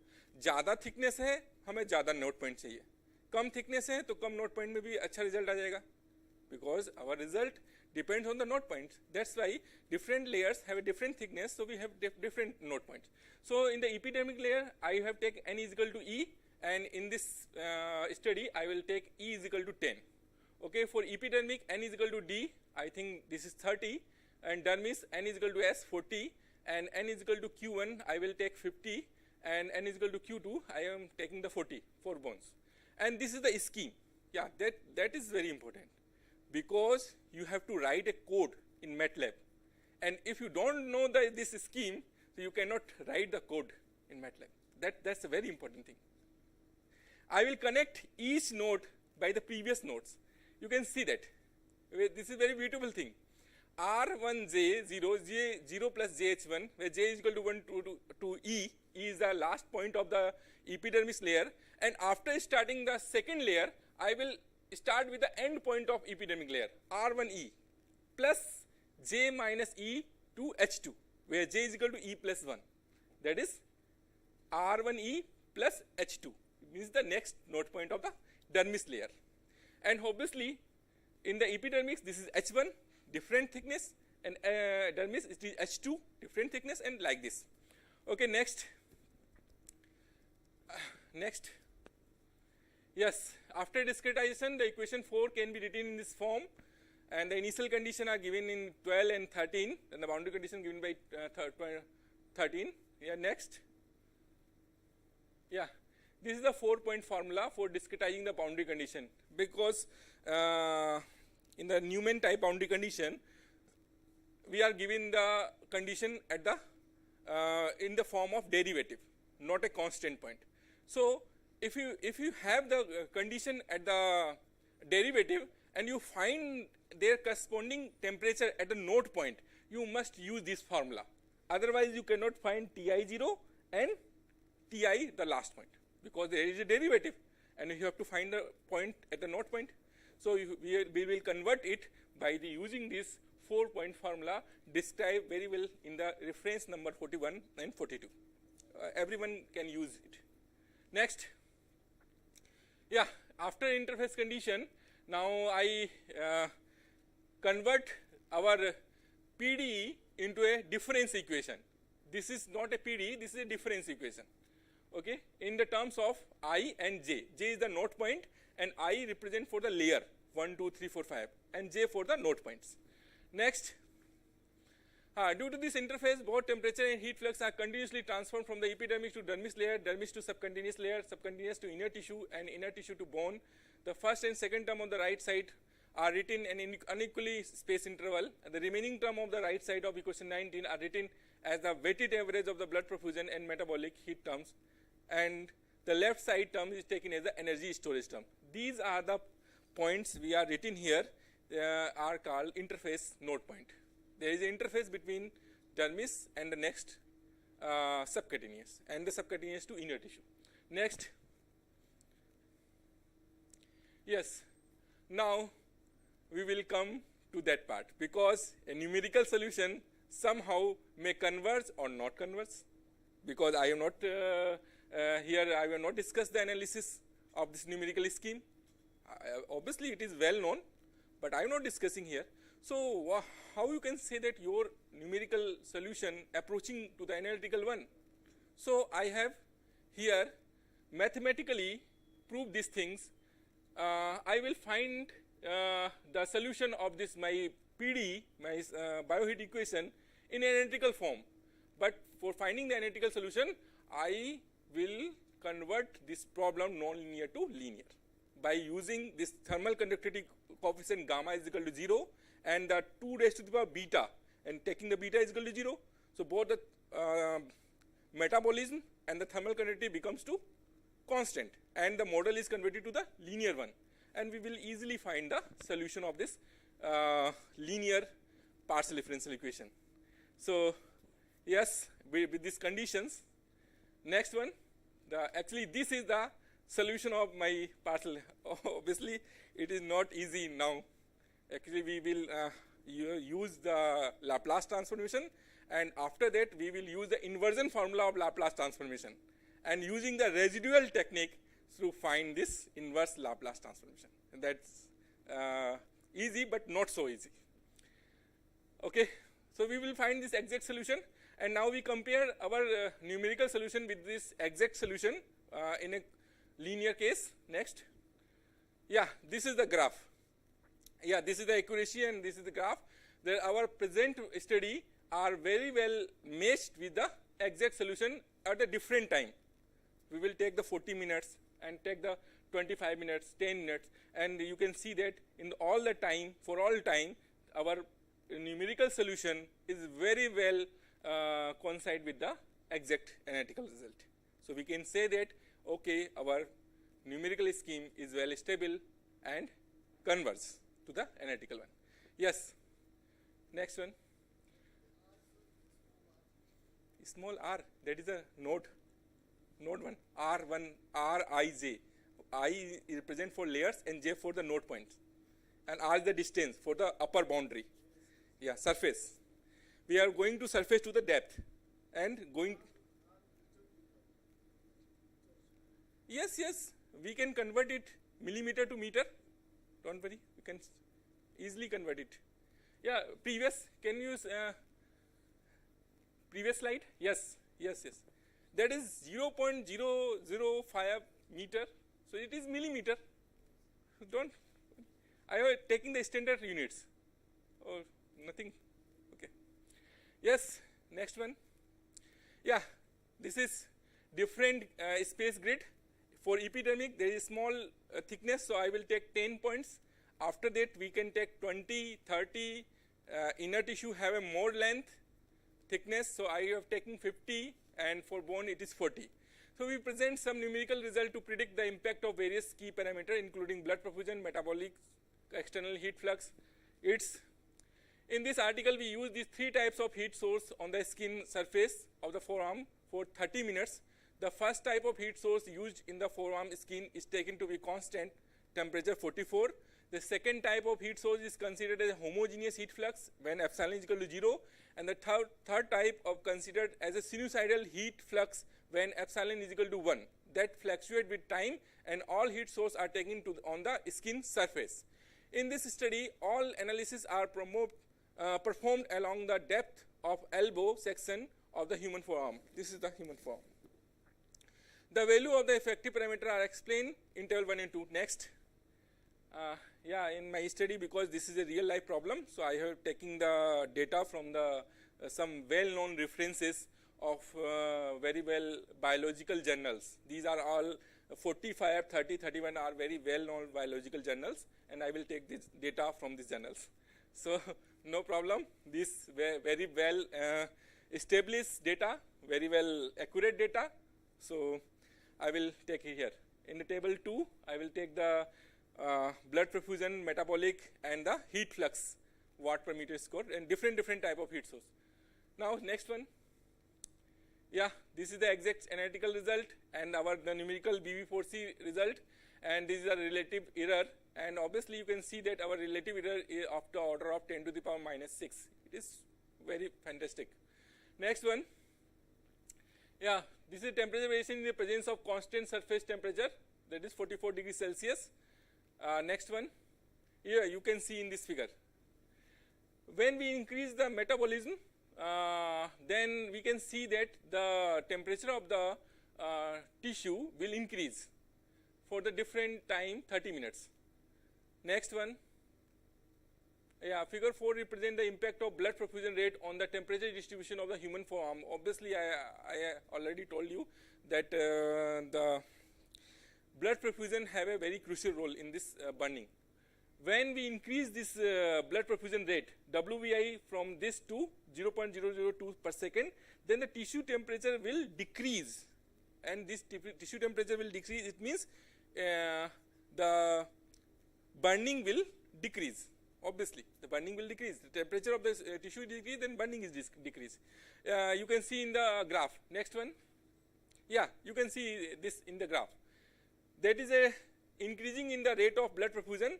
Then the tissue temperature will the lower one. The curve is lower one, and we can say that the blood perfusion have the very important role. Next one. This figure 5 examine the efficacy of the varying the thermal conductivity coefficient, and if we take the increase this thermal conductivity coefficient, then the temperature of the tissue will increase. Next one. You can see this in this figure. Next one.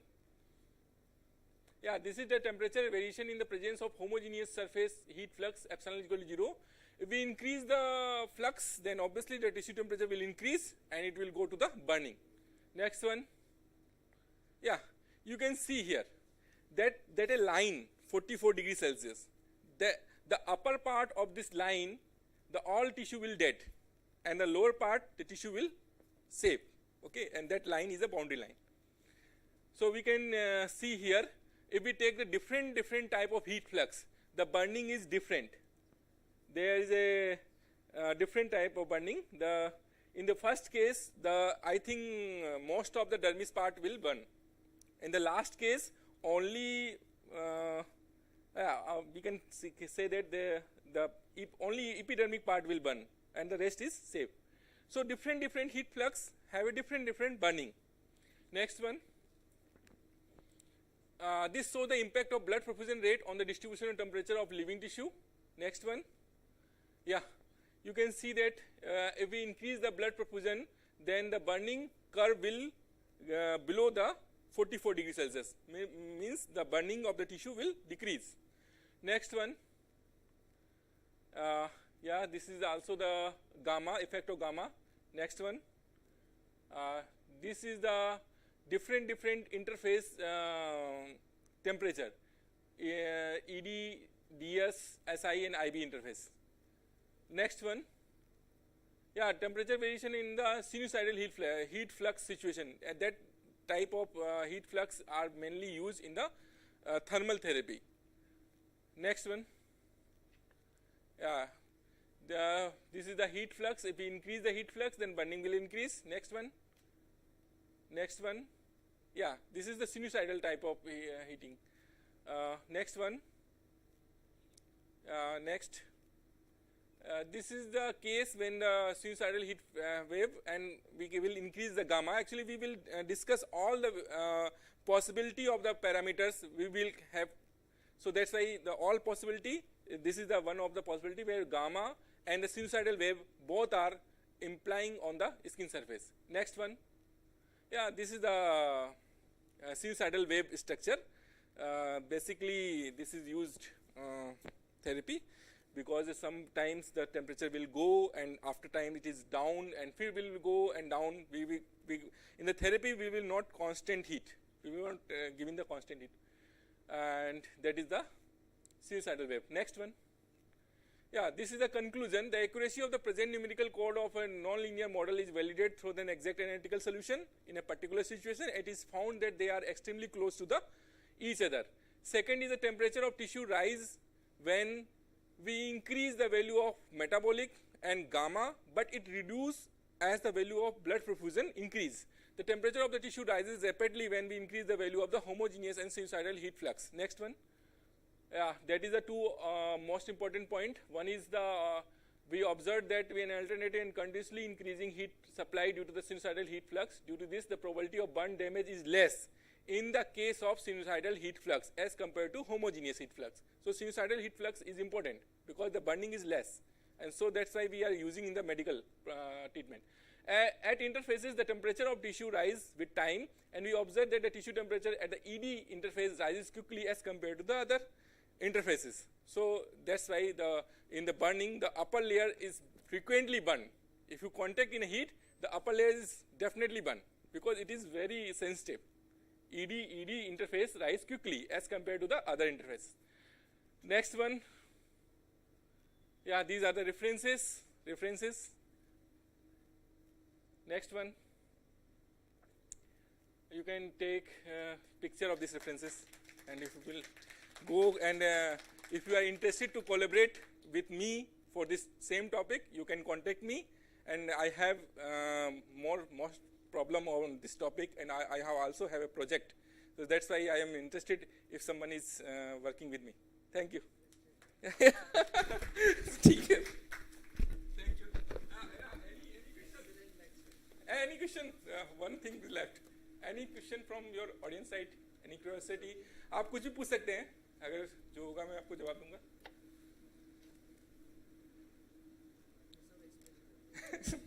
ठीक है, okay, आप बाद में भी पूछ सकते हैं. कोई बात नहीं.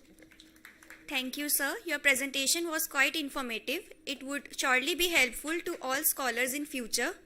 Now, we request the representative of Punjab National Bank to kindly come up on the stage and address the gathering.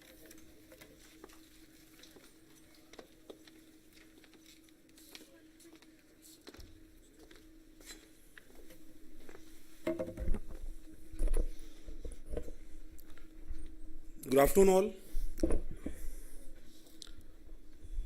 all. Am I audible?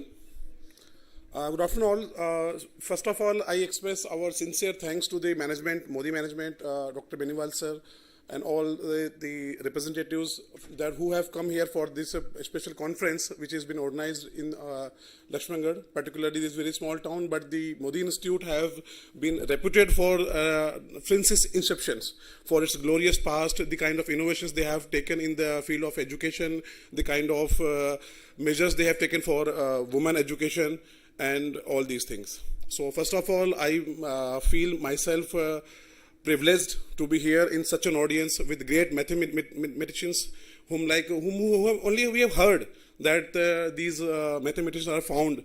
Now today we and our team have definitely witnessed all those dignitaries over here. So we are like honored for this at this place and for your invitation. So sir was speaking that we are keenly observing. Sir, for us it is a matter of surprise. Because what we assume from a banker point of view, mathematics is like calculation. What we do, numbers. We do not have seen this sphere of mathematics where it is such of general use to public. The kind of things you have put through your research papers, Gupta sir, Singh sir, and the dignitaries who have spoken over here. So it feels that mathematics is I would say the bone of all these sciences, all the happening, all these philosophies and sciences. So it has changed our perspective to all of our staff, and so that we have seen today, what we experienced today. So coming short, I will like to brief something about PNB, what they have introduced on the 12th April. We have our foundation day on 12th April and on every year. As you know that PNB is the only nationalized bank which was founded by indigenous money and being run by indigenous capital. Because Britishers used to think, English people used to think that Indians are not able to manage professional institutions like bank, because they have run some hundi system, they go by their caste hierarchy, they go by their social hierarchy. They are not able to manage something money like that, money institution so professionally. Denying all those things, our Lala Lajpat Rai, founding fathers, have started this bank in 1885 in Lahore. So coming to our point, we have launched 2-3 very specific wonderful products that were not ever before in banking industry in case of saving accounts, salary accounts, and normal accounts. Going by that, in salary accounts, what we do, we think that this is a zero balance account. We have our salary into this, and if in any case of loan requirement of housing loan, car loan, or any personal need, we can approach the bank for branch manager or bank for our specific needs to fulfill. We do not think of other scenario for which we like pay specific subscription for OTTs, of our life insurance, of our accidental insurance. We think that insurance have we have to pay insurance companies to all these things.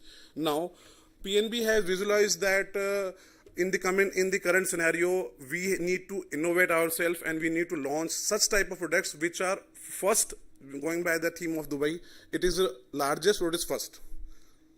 So these are specific and first in the banking industry. So I will start with the salary account. So in salary account, we have four categories: Optima, Neo, Excite, Optima, and then Imperia.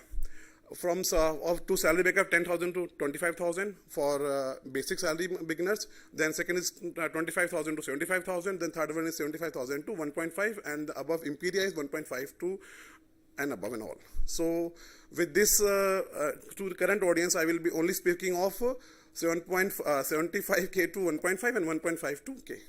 I will not discuss of the lower variants anyway. So not only that, sir, we offer your like a basic zero balance account. PNB is providing you 1 year of accidental insurance free of cost. You are not supposed to pay a single penny for that. Everybody who is having their account, who is having their salary account with PNB, from the day one, PNB is offering you 1 year of accidental insurance to 75 to 1.5K, 1.5K, and 15K. 150K, that is 75,000 to 1.5 lakh rupees. Who are running more than 1.5 lakh, PNB is offering them 1.25 CR of accidental insurance. So accidental insurance is something that will give you coverage only when there is some casualty on part of accident, right? Apart from that, we are offering 5 lakh rupees of term insurance. We are not charging a single penny for that. For 75,000 to 1.5 lakh rupees of earnings, and for 1.5 lakh and above, we are offering 8 lakh rupees of term insurance, which covers you from day one. That for any case of a casualty, if you have just open your account and you have received just one salary in your PNB account, you are insured for rupees of 8 lakh and you are insured for 1.25 CR of accidental insurance. For this kind of facility, if we go and like purchase in market for an age group of, let's suppose 35 to 45, we need to pay a minimum amount of 20,000 to 30,000 rupees. That is upfront cash benefit that PNB is offering from day one. Apart from that, there are like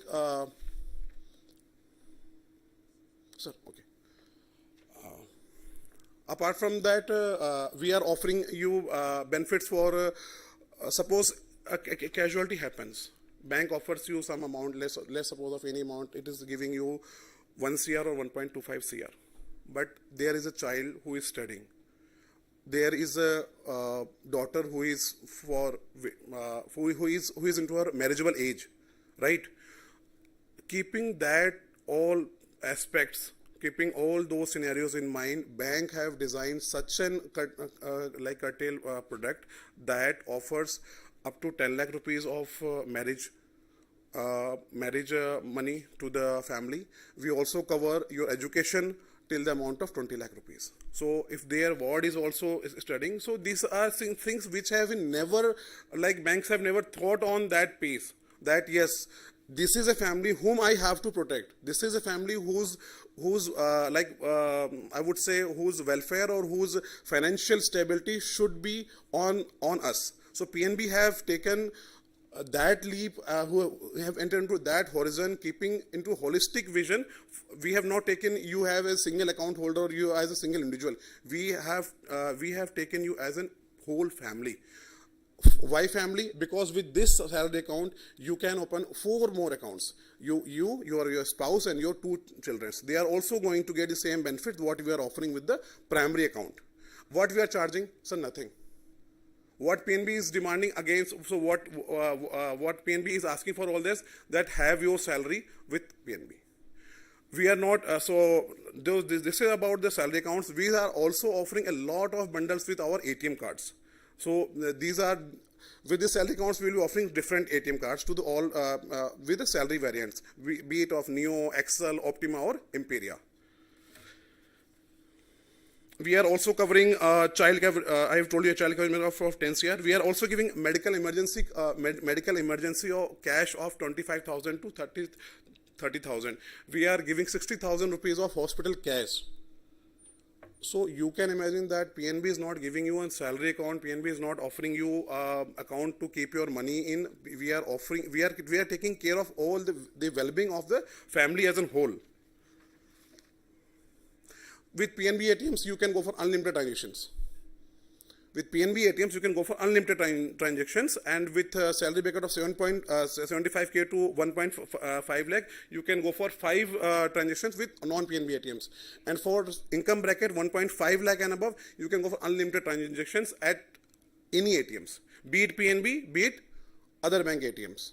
So this is about our salary account feature. So this is something that is majorly attract to the mature ones. Now, what is something about your daily entertainment, daily daily uses that we use? We go for Myntra vouchers, we go for Book My Show vouchers, we go for Tata Click vouchers, we go for these spa sessions, we go for domestic lounges, we go for international lounges. So all these features are attached with our ATM card. With our ATM card, we are giving you concierge services where you people will not be directed to the general toll-free number. You will be given separate concierge services. So your call will be attended within a minute, because separate concierge services has been given. That if you compare in industry, we say that private banks are providing facilities. For this kind of services, private banks charge for their Infinia accounts, for their Burgundy accounts, they ask for rupees 10 lakh or of 20 lakhs of starting amount. So that belongs to the people who are into wealthy, who are into HNI levels, who are having 3, 4, 5 CRs in their account any day. We are providing these facilities to the salaried people. We are not asking for depositing any something, or we are not asking for that kind of amount that we are asking into them. Credit card will be given free along with this card. That will be lifelong free, and there is no AMC on that credit card. If you ask for a single, if you go and ask for any credit card in market, minimum it will cost you 500 rupees. Minimum ATM card, minimum credit card that asks for which gives some features of value, it charges rupees 500, and then it also asks for some minimum spend, some minimum yearly spend for 1 lakh, 2 lakh, or something like that. PNB is not asking for any kind of. There is no spend foundation on it. You only have to keep your card active. That's it. There is no AMC over PNB credit card. So that is things about these features. Now, if you go and approach bank for your let's say housing loan, car loan, or personal loan, there is 100% waiver of documentation charge and processing fees. bank is not going to charge you any processing fees or documentation charges for your housing loan, for your car loan, right? Apart from this, PNB is also offering you 0.5 paisa discount for this home loan, 0.10 paisa discount for your car loan. So today PNB is offering home loan at rate of 8.0, lowest in industry. Home loan today PNB is offering at 8.0. Now, if you are having an account, if you are having salary account with PNB of in any, be it Optima, be it Imperia, PNB is going to give you 0.5% discount. So you are having a home loan with 7.95. So these features we have launched across India in all the branches. So anybody from wherever they have come here, they can go and ask for this kind of features. So just by asking that, sir, I want to open a salary account with your new salary account with Imperia or this Optima, the features are going to really help you. We are providing you locker facility for free.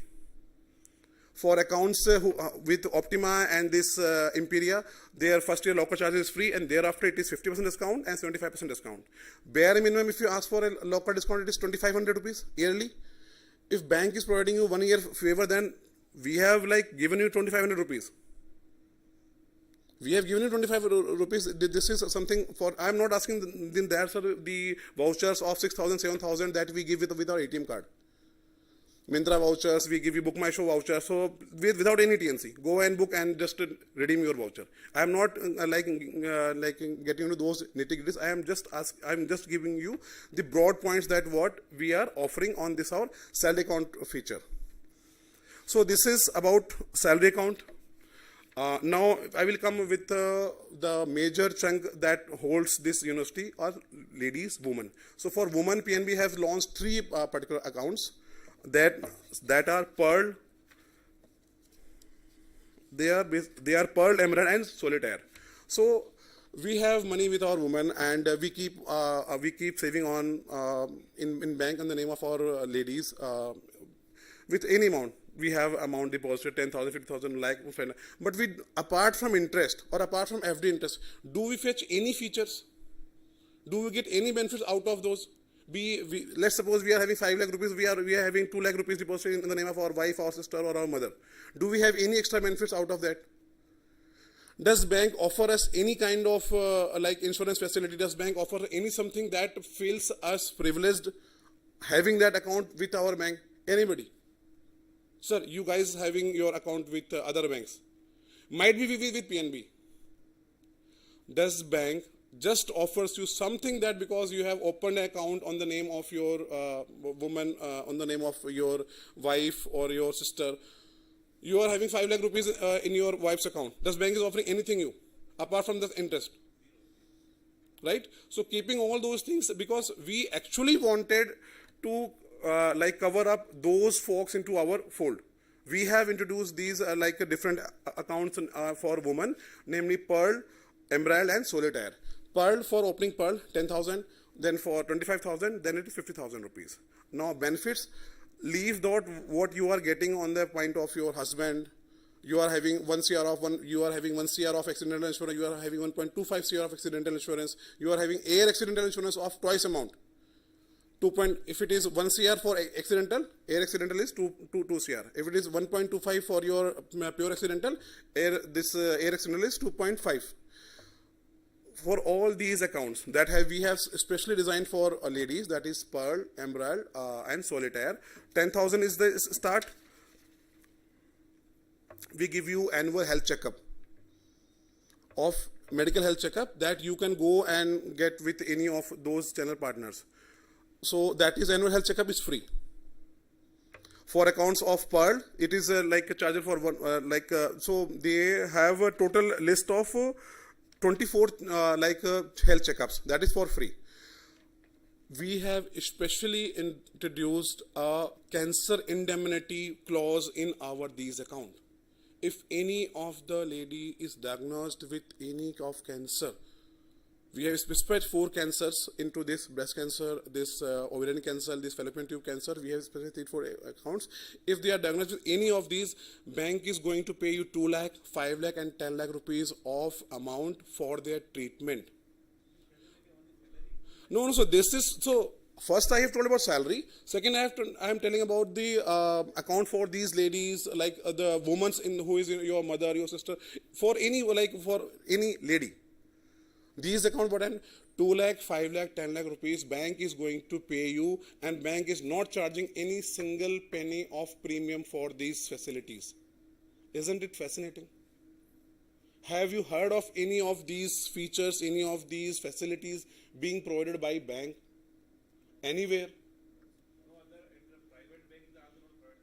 Sir, no, I told sir, not private, sir. I am telling you, I am betting you that leave the private banks, the international banks, be it American Express, be it your Standard Chartered, be it your Saxo Bank, there are 7 to 9 international banks which operates in India, which opens their accounts from 25 lakhs.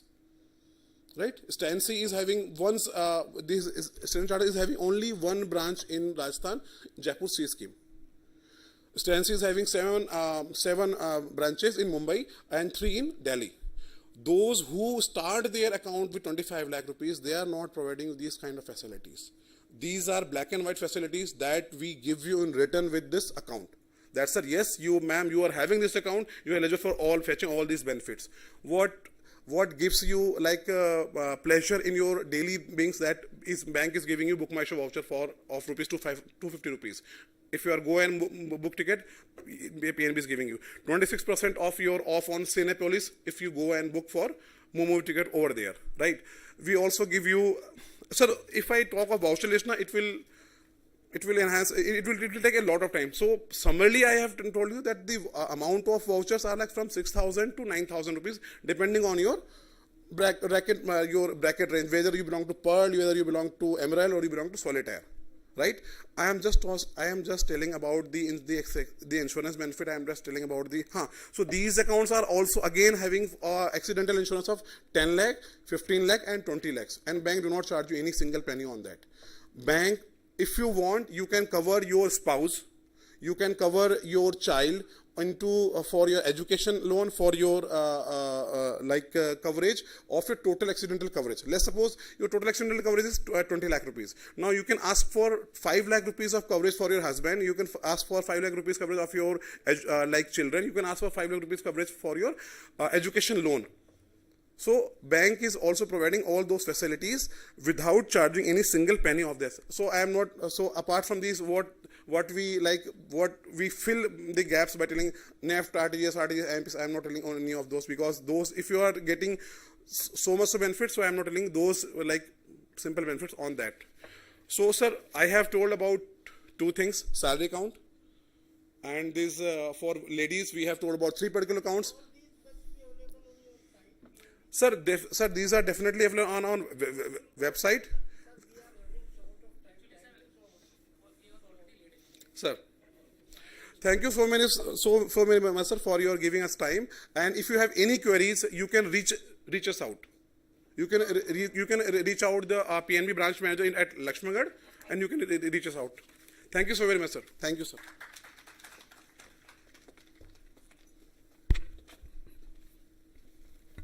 Thank you, sir.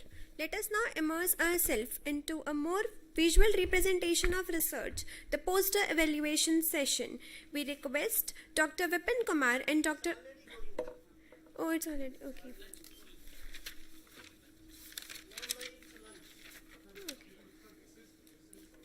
Take the time for lunch, enjoy the meal, and please connect us for the offline presentations at 2:30 p.m. in room number 201, 208 and 209 in the ABB building.